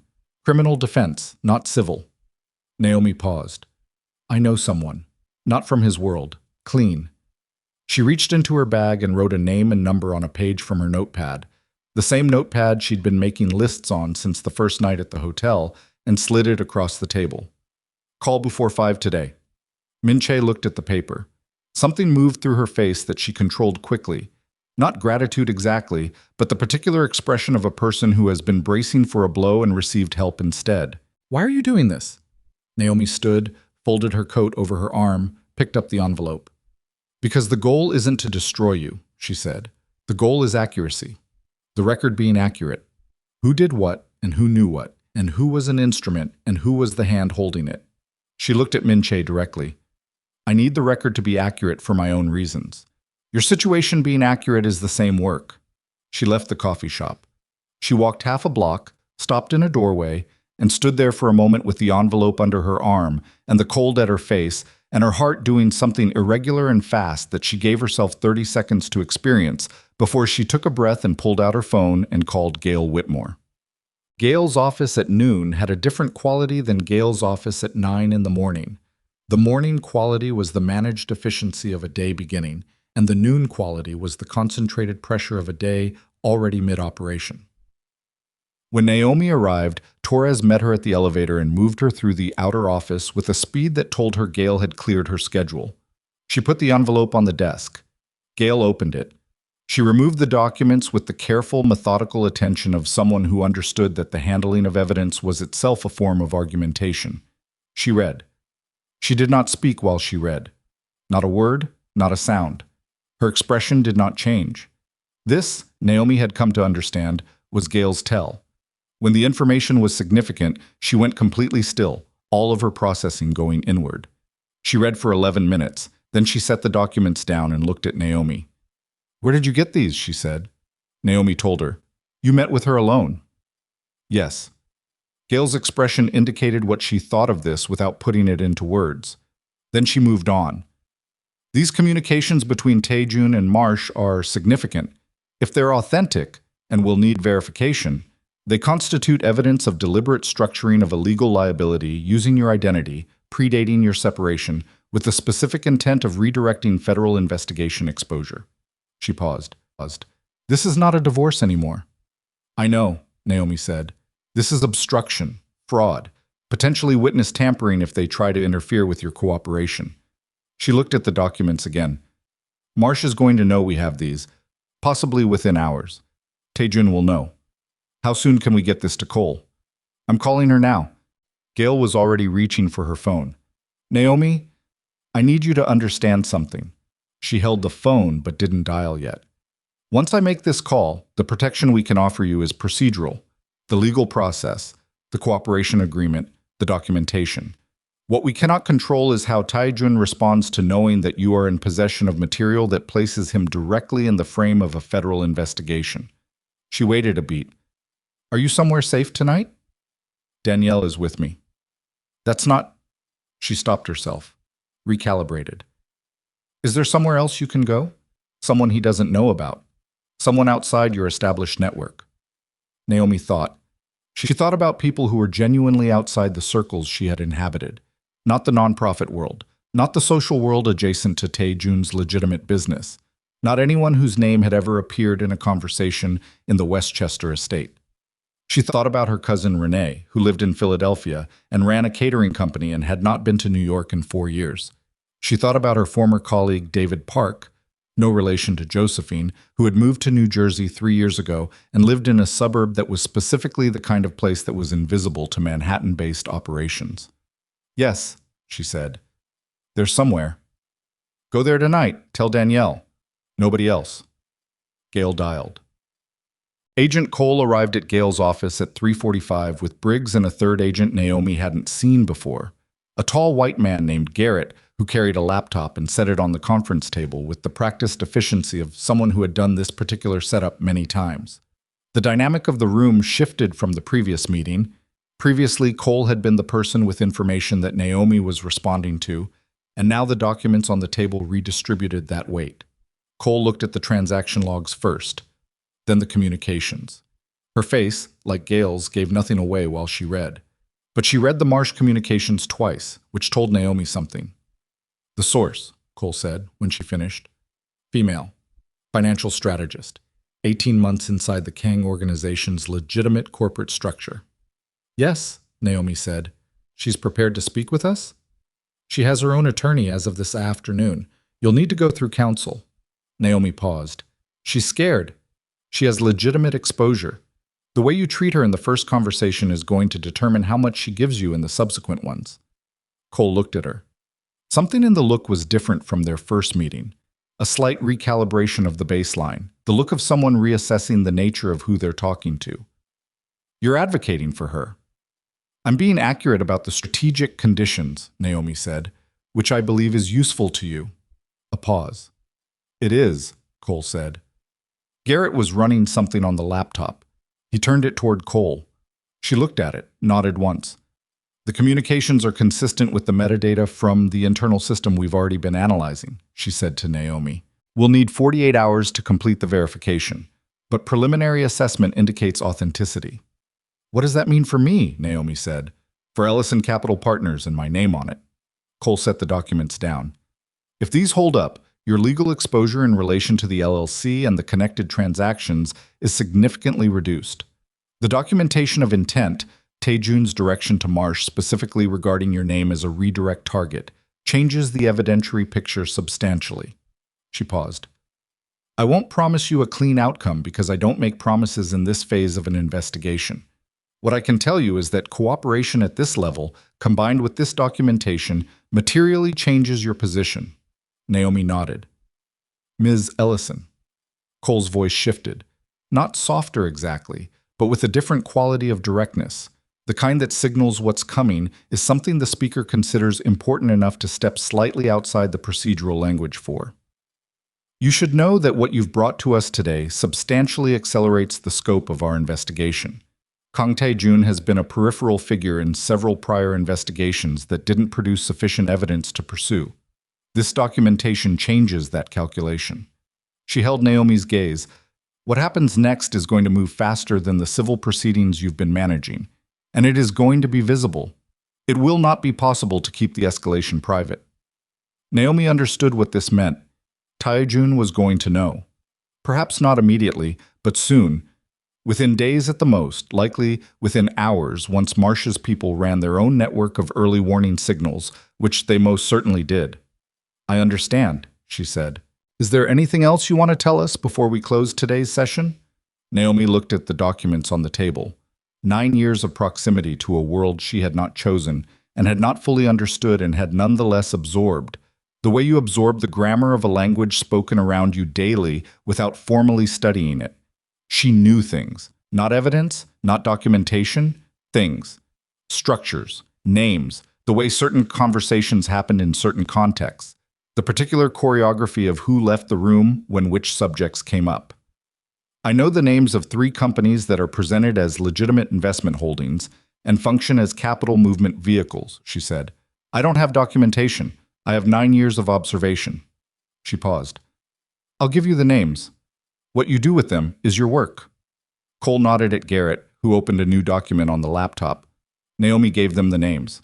It took 4 minutes. When she finished, the room was quiet for a moment in the particular way rooms go quiet when something significant has just been placed inside them. Thank you, Cole said. It was the first time she had said it. Naomi noted this. She took a car to a parking garage in Midtown where Danielle had brought the rental they'd arranged that morning. Danielle was in the driver's seat with the engine running, a bag in the back seat containing 2 days of clothes, and the photograph from the nightstand and the manila folder with everything in it. She had understood without being told that this was that kind of day. Naomi got in the passenger seat. Philadelphia? Danielle said. Philadelphia. They were on the highway within 20 minutes. The city behind them, the November gray of the New Jersey corridor ahead, the particular quality of a drive that both of them understood was not a retreat, but a repositioning. The difference between running from something and running to the right ground. Danielle drove. Naomi sat with the envelope in her lap and watched the landscape move past and allowed herself, for the first time since the morning she had packed the bag, to feel the full weight of what the last 2 weeks had been. Not to analyze it, not to plan around it, just to feel it. The accumulated exhaustion of it, the structural damage of discovering that the marriage had been, from certain angles, a legal instrument as much as a personal one. The specific grief of understanding that the man she had loved, and she had loved him, that part was not revised by any of what she now knew. Love does not retroactively unlove itself just because new information arrives. Had seen in her, among other things, a useful name. Her grandmother's earrings were in her ears. She had put them on this morning without thinking about it, without it being a deliberate choice. They were just there, slightly bent on the left one. $11 in 1974. The most real object she owned. Her phone buzzed. She looked at it. Tae-jun. Not a message, a call. She watched it ring and stop. Then a message arrived. I know you were in Gail's office today with a federal agent. I know what you gave them. I need you to understand what you have started. Call me. Her jaw tightened. Then a second message. Naomi, please. You don't understand what happens next. Call me before you make this impossible to stop. She showed the phone to Danielle, who read the messages at a red light and said nothing but pressed her lips together in the specific way she pressed them when she was very angry and choosing not to perform it. Naomi forwarded both messages to Gail with a single line. He knows, documenting. Then she put the phone in the bag at her feet. He's scared, Danielle said. Yes. Is that bad? Naomi looked at the highway ahead, the gray of it, the movement of it, the particular American quality of a highway in November, which contained inside it the whole possibility of going somewhere different, of the road being a form of answer. It means he's going to stop being careful, she said. Renee's house in a quiet street in West Philadelphia was exactly what it had always been, warm and slightly cluttered and smelling of whatever she was cooking, which on this particular evening was a pot of something that had been going since morning and filled the front hallway with the kind of smell that belongs to places where someone has been taking care of things for a long time. Renee was 48 and built like their grandmother on their father's side, and had the particular quality of presence that certain people have, the quality of being entirely unsurprised by whatever arrives at the door. She opened the door, looked at Naomi, looked at Danielle, looked at the bags. How long? She said. A few days, Naomi said. Longer, Danielle said. Renee stepped back and let them in. She was in the guest room that night, a small room with a window overlooking Renee's back garden, dark at this hour. the bare November geometry of it visible in the ambient light from neighboring windows, when Gail called at 10:52. "Something has happened," Gail said. Her voice was controlled but stripped of its usual managerial calm, and that stripping was itself the information. "Alden Marsh filed an emergency motion in civil court 2 hours ago. He's arguing that the documents you obtained from Min Chae today were acquired through deception and are inadmissible in the divorce proceedings." "That's a civil matter," Naomi said. "Cole already has them." "Yes, the civil filing is a delay tactic. Marsh knows he can't touch the federal track. What the filing does is create noise, public record. It names Min Chae as your source, which means—" "Her cover is gone," Naomi said. "Her cover is gone. Marsh filed publicly, which means anyone with access to civil court records, including people who work for Tae-jun, knows that Min Chae is cooperating." Gail paused. "I spoke with her new attorney 20 minutes ago. She's been moved to a secure location, but the situation is—" "What else?" Naomi said, because she could hear in Gail's pauses the shape of something that hadn't been said yet. "A beat." "Someone went to your hotel tonight," Gail said. "The Meridian. Front desk was approached by 2 men asking whether you were checked in. They identified themselves as associates of your husband with a personal message to deliver. Hotel security turned them away. But the approach was made." She waited. "You are not at the Meridian." "No." "Good." Another pause, and this one had a different quality. The quality of an extremely controlled professional woman allowing herself one moment of something unguarded. "Naomi, you need to understand that this has moved into a territory where my role is limited. I'm your civil attorney. What is happening tonight is beyond civil proceedings." A careful breath. "I've spoken with Agent Cole. She's aware of the hotel approach. They're moving on the accelerated timeline. Whatever that means operationally is above my clearance. But she wanted me to communicate to you that things are moving and you should stay where you are and stay off your regular phone." A pause. "Can you get a different phone?" "Renee has one," Naomi said. "Prepaid. Use that. Text me the number. Don't use your regular line for anything non-essential." A beat. "Are you somewhere safe?" "Yes." "Stay there." The call ended.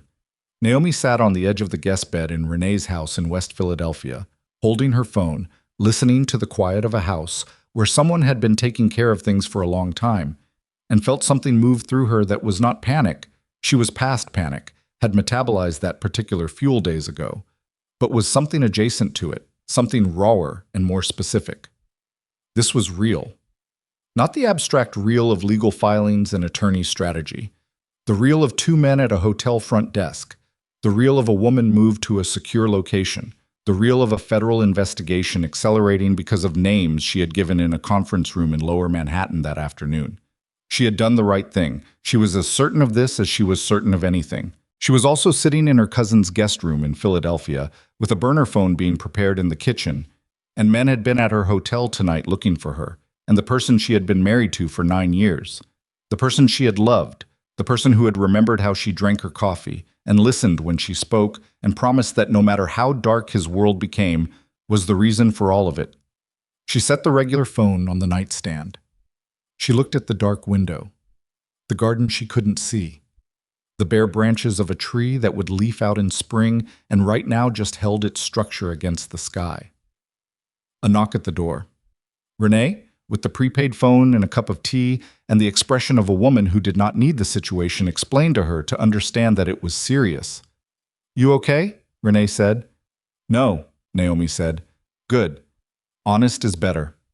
Renee set the tea on the nightstand beside the regular phone. She looked at her niece, her cousin's daughter, who had been the serious one, the one who went to New York and built things, the one who married the wrong man and now was sitting in a guest room having done what needed to be done about it. "You want company or you want quiet?" Naomi looked at her. "Quiet," she said. "For about an hour, then company." Renee nodded, handed her the prepaid phone, pulled the door halfway closed on her way out. Naomi texted the new number to Gail. Then she sat with the tea and looked at the window and began, carefully and methodically, and without any of the insulation she had maintained through the last 2 weeks, to prepare herself for the morning. Because the morning was coming, and Tae-jun, stripped of carefulness by fear, With federal agents moving on an accelerated timeline and two of his men turned away from a hotel front desk, was going to make a move. He was going to make the move that a man makes when he finally understands that the thing he has been trying to manage has passed entirely outside the boundaries of his management. And when he did, Naomi Ellison was going to need to be the thing she had been quietly, deliberately, painstakingly becoming for the past 11 months. Not Mrs. Kang, not the woman who disappeared into someone else's empire. Herself. Entirely, irreversibly, and with everything she had. Herself. The call came at 6:47 in the morning. Not Tae-jun, not Gale, not Agent Cole. It was Daniel Kwan, and he called the prepaid number, which meant someone had given him the number, which meant the circle of people who knew where Naomi was had developed a leak she had not anticipated and needed to locate immediately. She answered it. Naomi. His voice was different from the last time, stripped of the practiced warmth, the careful family diplomat quality that had always made him useful. What was underneath it was something she had never heard from Daniel before, which was fear without a management strategy applied over the top of it. Raw and unprocessed. You need to listen to me. I need you to not hang up. Talk, she said. Tae-jun is going to the estate today. He had a meeting with Marsh last night that I was not supposed to know about. I know about it because… A pause. A breath that came out uneven. Because I've been keeping track of things for a while. Because I saw where this was going and I… He stopped himself, reorganized. He's going to destroy documents, physical documents that he keeps in the estate office. Things that are not in the digital systems. If Cole doesn't have them before today, they're gone. Naomi was already sitting up in the guest bed, feet on the floor, the prepaid phone pressed against her ear. What documents? She said. The original partnership agreements for the structures that underlie 3 of the Kang holdings. The ones that show the flow from the syndicate's operational side into the legitimate companies. The original signatures. Witnesses. He paused, including mine. She was quiet for a moment. Daniel. I signed things too, he said, not asking for sympathy, stating a fact with the exhausted accuracy of a man who has been carrying it. 8 years ago, I was 26. I understood what I was signing, and I signed it, and I have been inside this for 8 years. Another pause. I'm not telling you this for absolution. I'm telling you because if those documents go, the case goes with them. And you, your name, your situation, needs those documents to exist. Naomi stood up. She moved to the window. The back garden of Renee's house was gray and cold in the early morning, the bare tree holding its structure, a bird moving through it with the purposeful efficiency of a creature that did not have time for stillness. Why are you telling me? She said. Why not Cole directly? Because I don't know to do that without… I don't know who to call. I don't know how that works. And I know your attorney's name. A pause. I know you'll know what to do with this. She almost said something about the irony of that. 8 months he had known, and now he was calling her to ask for help with the consequences of what that 8 months of knowing had produced. But she didn't say it. The time for that particular accounting was not 6:47 in the morning, with documents about to be destroyed. Is he there now? She said. He left the city at 6. The estate is an hour from the city, which means 47 minutes, Naomi said. She was already moving to the door. Gale answered on the first ring, which told Naomi that Gale had also not been sleeping. The estate, Naomi said. Physical documents in the office. He's going there to destroy them. He left the city at 6. A sharp intake of breath. The only unguarded sound she had ever heard from Gale Whitmore. Then, I'm calling Cole right now. Don't go near that estate. I wasn't planning… Naomi, I need to say it explicitly. Do not go near that estate. I understand. Stay where you are. I'll call you back within 10 minutes. The call ended. Naomi stood in the hallway of Renee's house. Renee had appeared at the kitchen doorway in a robe holding a coffee cup, reading the situation with the unerring accuracy of a woman who had been managing crises and catering for 20 years and understood that the first thing you do is not panic, and the second thing is identify what's needed. Coffee, Renee said. It was not a question. Yes, Naomi said. She sat at the kitchen table. Renee set coffee in front of her and sat across from her and did not ask questions, and did not fill the silence with anything, which was the specific competence that made her the right person to be near right now. Danielle appeared 4 minutes later, hair unflattened, reading glasses still on from whatever she had been doing in her room. She looked at Naomi, looked at the prepaid phone on the table, sat down. They waited. Gail called back in 8 minutes.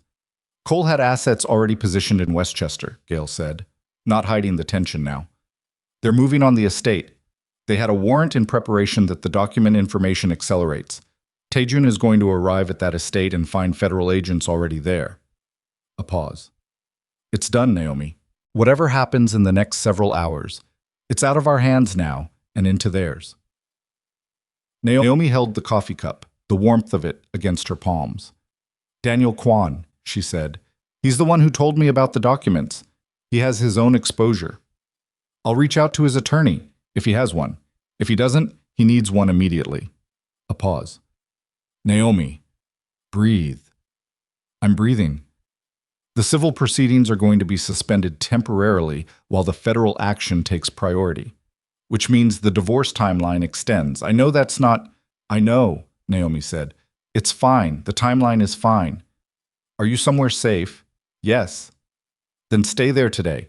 Don't make any calls from your regular phone. Don't. Just stay. She stayed. The hours between 7 in the morning and 2 in the afternoon had the particular quality of time during which significant things are happening elsewhere, and you have no access to them. She knew this quality from the early years of Tae-jun's world. The waiting while rooms full of men made decisions, the not knowing that was packaged as protection. She had hated it then. She hated it now, for different reasons, and from a completely different position, but the texture of it was recognizable. She sat at Renee's kitchen table and worked. Not from avoidance, from necessity and from the understanding that the work was the thing she was building toward, and that no amount of waiting in a kitchen in Philadelphia changed that. She had the Hargrove documents on her laptop. She had the preliminary framework for Ellison Bridge Advisory that she and Josephine had been developing. She had notes from her conversation with Marcus and a half-drafted outline for a presentation to a foundation contact Josephine had introduced last week. She worked on these things. Renee moved around her with the graceful accommodation of someone who understood how to share space with a person who needed to be doing something with their hands. Danielle sat across from her with her own laptop and her own work, and occasionally asked a question about something on her screen that had nothing to do with any of it, which was its own form of care, the insistence on the ordinary, the maintenance of the reality that there was a world of regular decisions and regular problems continuing alongside the extraordinary one. At 11:40, Gail called. He's in federal custody, she said. 3 words that Naomi had not let herself anticipate, because anticipating them would have required her to feel what feeling them now required, and she had needed the morning for the work. Kang Tae-jun was detained at the Westchester estate at 8:52 this morning, Gail continued. The documents were intact. Federal agents secured the office before he reached it. Daniel Kwan is cooperating with investigators.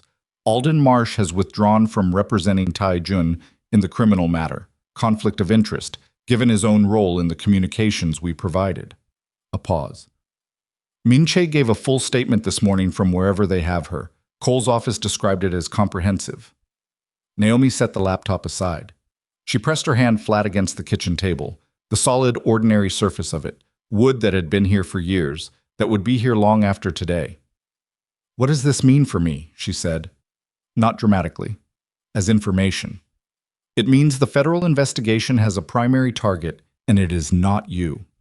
It means Ellison Capital Partners and your name on it will be addressed through the cooperation agreement framework. It means the civil divorce proceedings will resume once the criminal matter stabilizes, which could be weeks or months. But when they do, you will be in a substantially stronger position than you were 2 weeks ago. Another pause. It also means your life is going to be in a certain kind of public eye for a period of time. Tae-jun Kang being in federal custody is not going to be a quiet story. Naomi looked at the window, the back garden, the bare tree. The bird was gone. No, she said, it's not. Are you prepared for that? She thought about the question with the seriousness it deserved, not the performative kind of prepared. The press release version of a woman who has been through something and come out the other side with her narrative managed. The actual kind. The kind that means knowing what you are and what you've done and what it cost, and being able to stand in the particular light of having done it without requiring the light to be flattering. Yes, she said. She stayed in Philadelphia for 9 more days. Not from fear. The immediate pressure of the previous weeks dissolved with Tae-jun's detention, replaced by the long, exhausting aftermath that follows when a crisis resolves and the body finally presents its bill for all the adrenaline it has been advancing on credit. She stayed because Renee's house was quiet and warm and smelled like something cooking and had a back garden with a bare tree that she found herself looking at from the kitchen window multiple times a day with the unfocused attention of someone allowing their nervous system to remember what rest was. She worked every day. The Hargrove contract moved into its formal phase. Josephine connected her with a second foundation contact, a woman named Arez Obi, who ran a housing initiative in the Bronx and needed exactly the kind of bridging work that Naomi was building. She had 2 video calls with potential employees, a young woman named Priya, who had spent 3 years in philanthropic consulting, and a man named James Chen, who had the specific combination of financial analytical skill and genuine interest in community development work that Naomi had been looking for. She had conversations about salary and scope and what the company would look like in 2 years. She had conversations about organizational values, about the specific commitments Ellison Bridge Advisory would make and the ones it would not. She had conversations, in other words, about the future, about a future that was specific and detailed and professionally serious and entirely hers. In the evening, she sat with Renee and sometimes Danielle and ate food that Renee had made and talked about things that had nothing to do with any of it.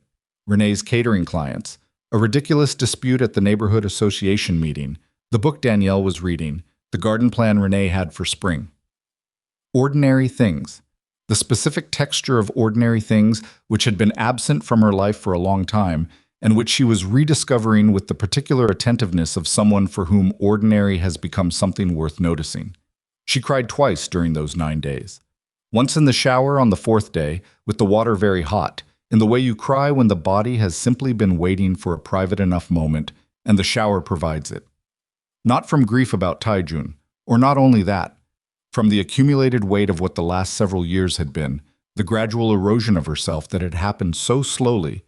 She had not identified it as erosion until she was already significantly diminished, and the further weight of what the last 3 weeks had cost in a completely different register.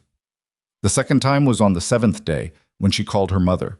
Her mother, who lived in Atlanta, who was 71 and sharp-minded, and had never fully understood the marriage, but had never said so because she understood that her daughter had made a decision and needed it to be hers, who answered the phone and listened without interrupting for 22 minutes, while Naomi told her everything. Not the version she'd been managing carefully for the legal and professional audiences of the last weeks, but the actual version, the one that included who she had been when she married him, and what she had believed and what it had felt like to slowly become someone she didn't recognize, and what it had felt like to start becoming herself again. Her mother was quiet when she finished. "I have a question," her mother said. "Okay. Are you safe?" "Yes." "Are you working?" "Yes." "Then you're going to be fine." A pause. "Not soon, and not easy, but fine." Another pause. "I want you to come home for Christmas." "Mama, I'm not asking," her mother said, with the specific tone that had not changed since Naomi was 9 years old. "I'm telling you, come home." She cried when she hung up. Not from sadness, from the relief of being known by someone who had known her before any of this, before Tae-jun, before New York, before she had built or lost any of the things that now constituted the history of her adult life. The relief of being someone's daughter, in the old, simple way that precedes everything else. She returned to New York on a Tuesday morning in December. Not the Meridian. She had found an apartment in the West Village while she was in Philadelphia, found it through a real estate contact, signed the lease remotely, arranged for the basics to be in place before she arrived. It was on the 4th floor of a building on a quiet block, with 2 bedrooms and a window in the main room that looked out over the street and caught the afternoon light in a way that made the room feel, at certain hours, like something was being promised. It was smaller than anything she had lived in during the Tae-jun years. It was hers.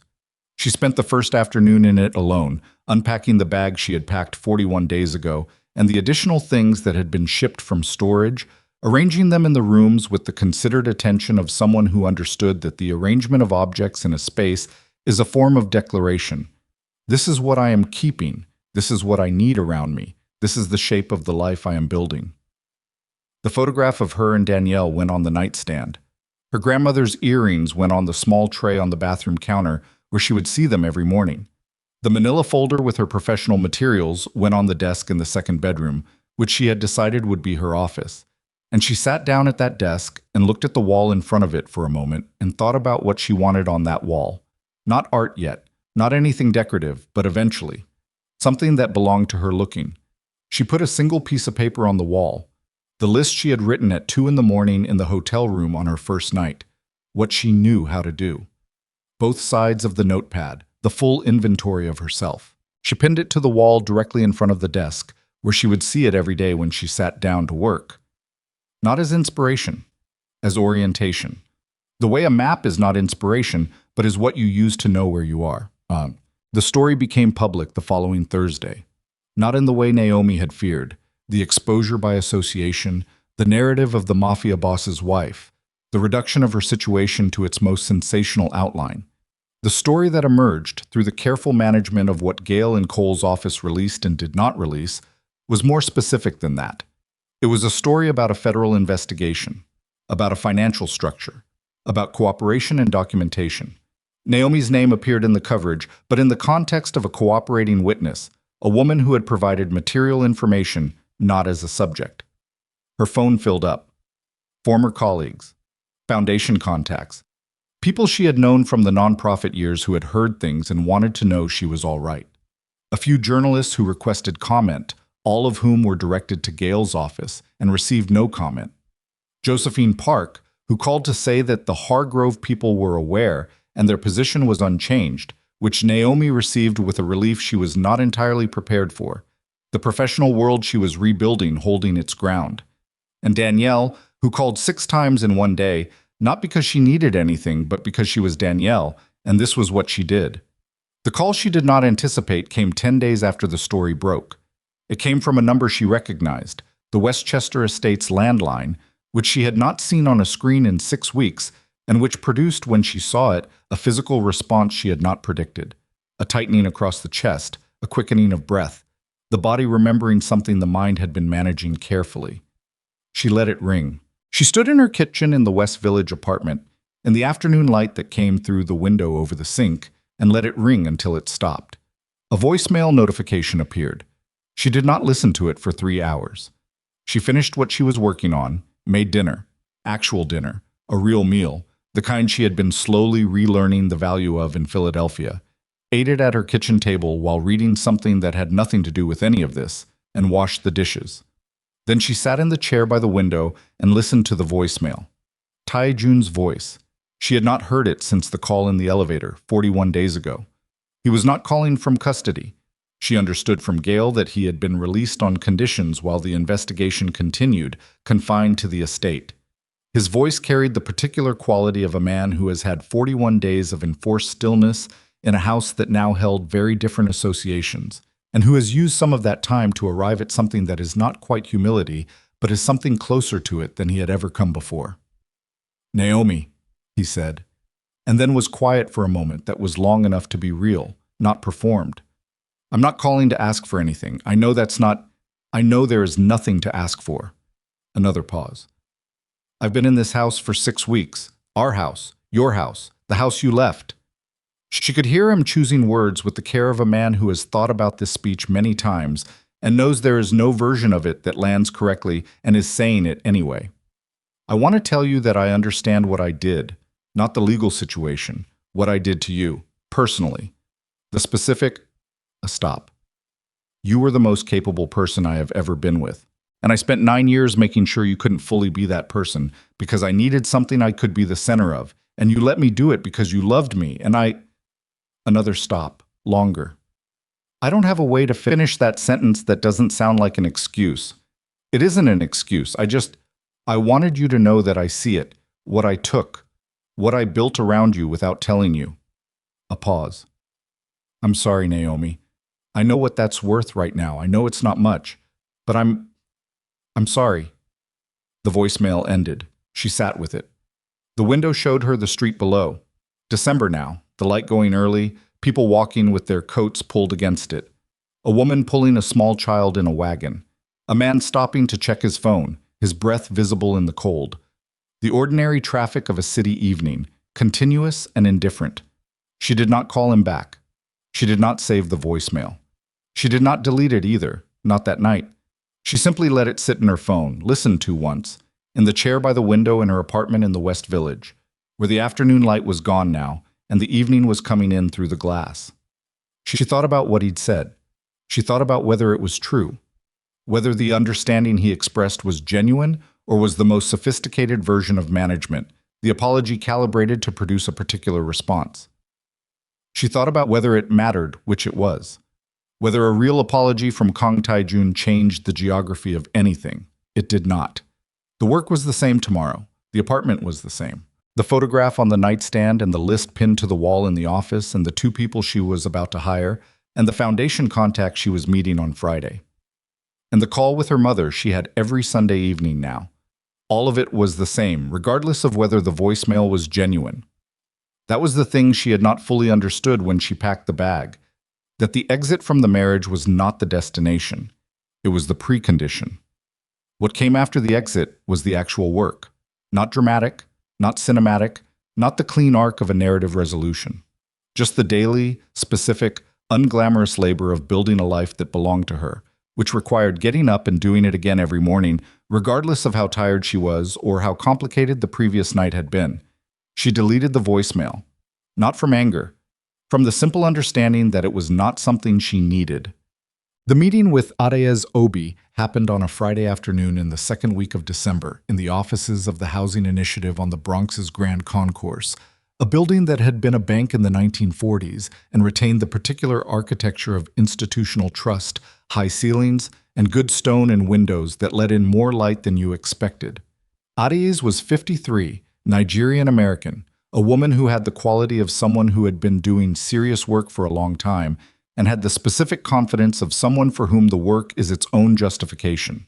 She did not make small talk before getting to the substance. She did not perform warmth or produce the well-managed hospitality of a nonprofit executive in a funding conversation. She simply began talking about her organization with the directness of someone who respected Naomi enough to treat the meeting as a professional conversation between equals. Naomi felt immediately comfortable.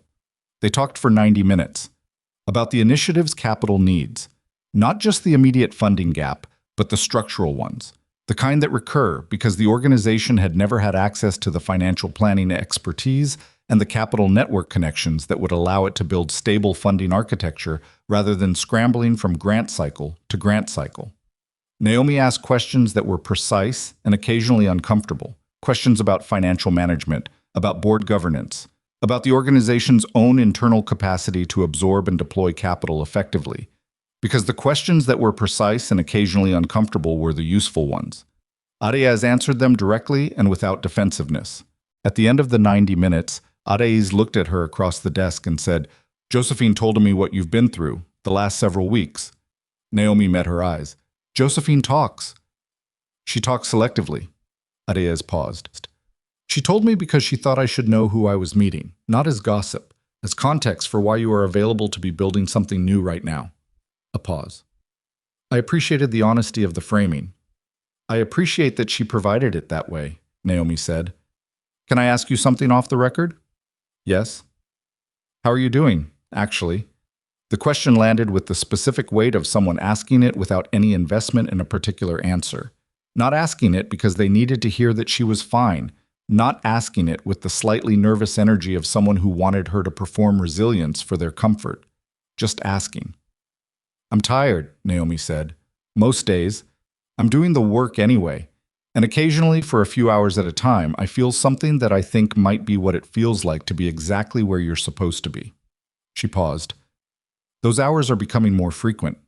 Arayaz nodded slowly. "That's the honest answer," she said. "I respect the honest answer." "So do I," Naomi said. "It's one of the things I'm reclaiming." She flew to Atlanta on the 23rd of December.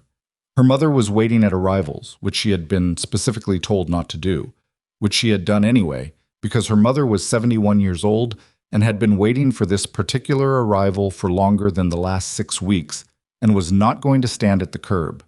She was at the gate area in the small, practical coat she had owned for 12 years and would own for 12 more, and she opened her arms when she saw Naomi, and Naomi went into them. They stood there for a while.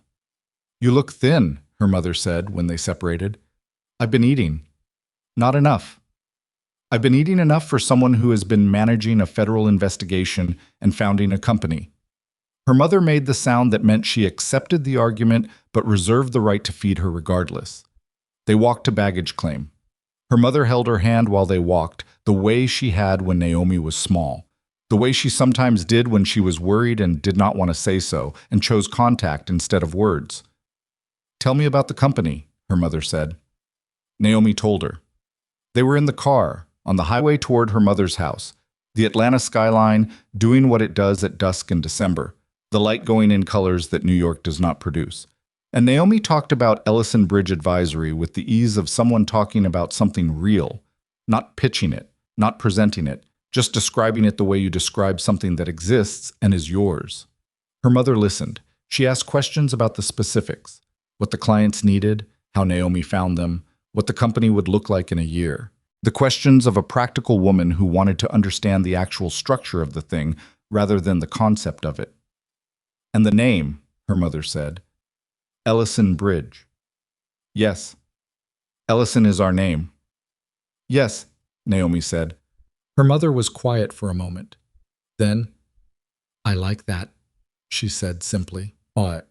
Christmas in Atlanta was her mother's house and her mother's cooking, and her Aunt Phyllis, who came over on Christmas Eve and stayed until midnight talking about people Naomi had not seen in years, and her cousin Marcus Jr., who was 12 and had recently developed strong opinions about everything and needed to explain each of them in full, and her mother's neighbor, Mr. Daniels, who came for dinner on Christmas Day, as he had for 11 years since his wife died, and sat in the same chair and ate with the grateful attention of a man who knew what it meant to be included. Naomi sat in the middle of all of it. She had missed this. Not missed it the way you miss something you've been denied, but missed it the way you miss something you've been walking away from without meaning to. Each year moving slightly further from the table where the people who knew you before you were anything specific were simply glad you were there. She was glad she was there. On Christmas evening, after Mr. Daniels had gone home, and Marcus Jr. had gone to bed, and her aunt had been driven to her own house by her aunt's daughter, Naomi sat with her mother in the living room. The television was on with the sound low, some movie neither of them was watching. The lamps were on. The Christmas tree her mother put up every year, the same ornaments and the same arrangements that had not changed since Naomi was a child, stood in the corner producing its familiar light. "Did you love him?" her mother said. No preamble, just the question, arriving now because the evening was quiet enough for it. "Yes," Naomi said. "I did. For a long time. For most of it." She looked at the tree. At an ornament she had made in second grade, a clay handprint painted gold, slightly lopsided, her name written in her second grade handwriting on the back. The evidence of a self that had predated everything. It stopped being love somewhere in the middle and became something else. Habit. Obligation. The project of maintaining the marriage as a thing I had built that I didn't want to admit was damaged. She paused. "I confused those for a long time." Her mother nodded. "What he did," Naomi started, stopped.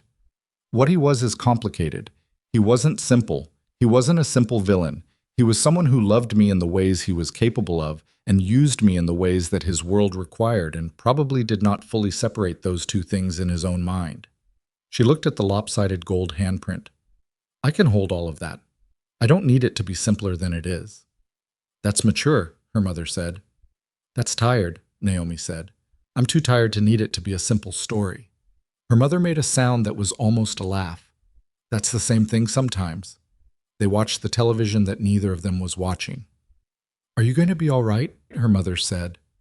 "Yes. Promise me." "I can't promise you the journey," Naomi said.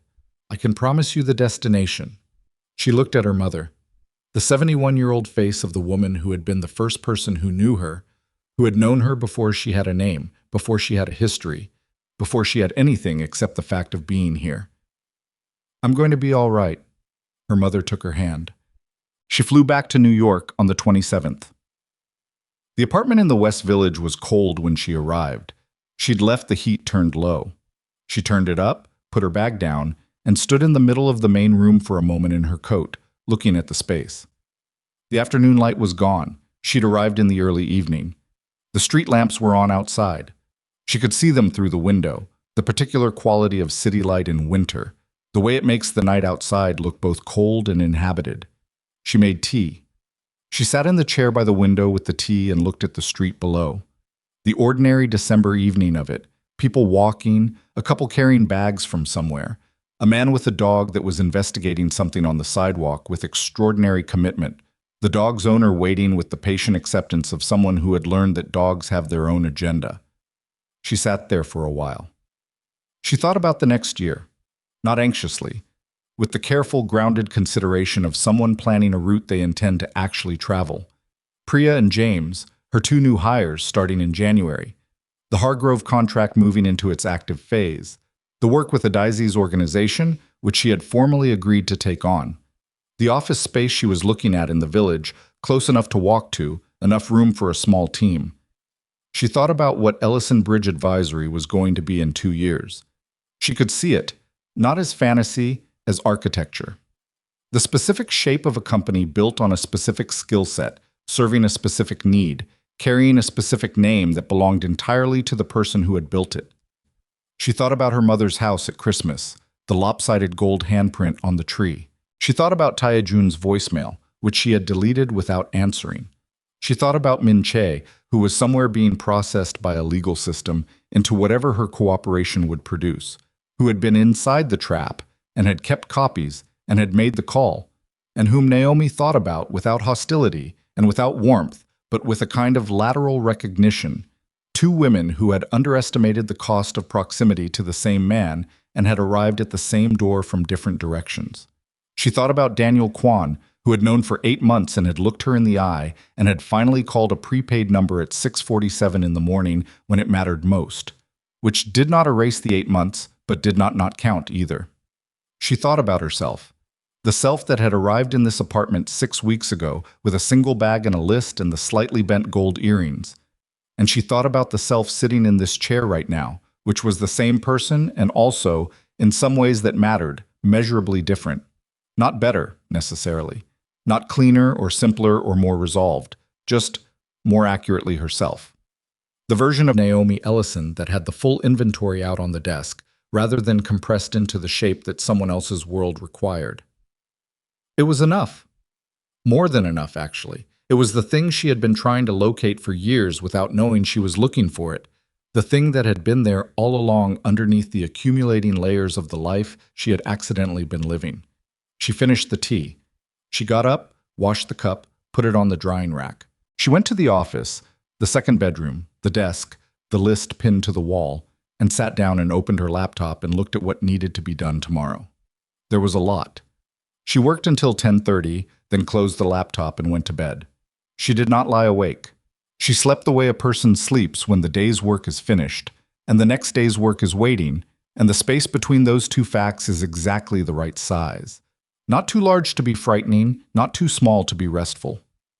She slept.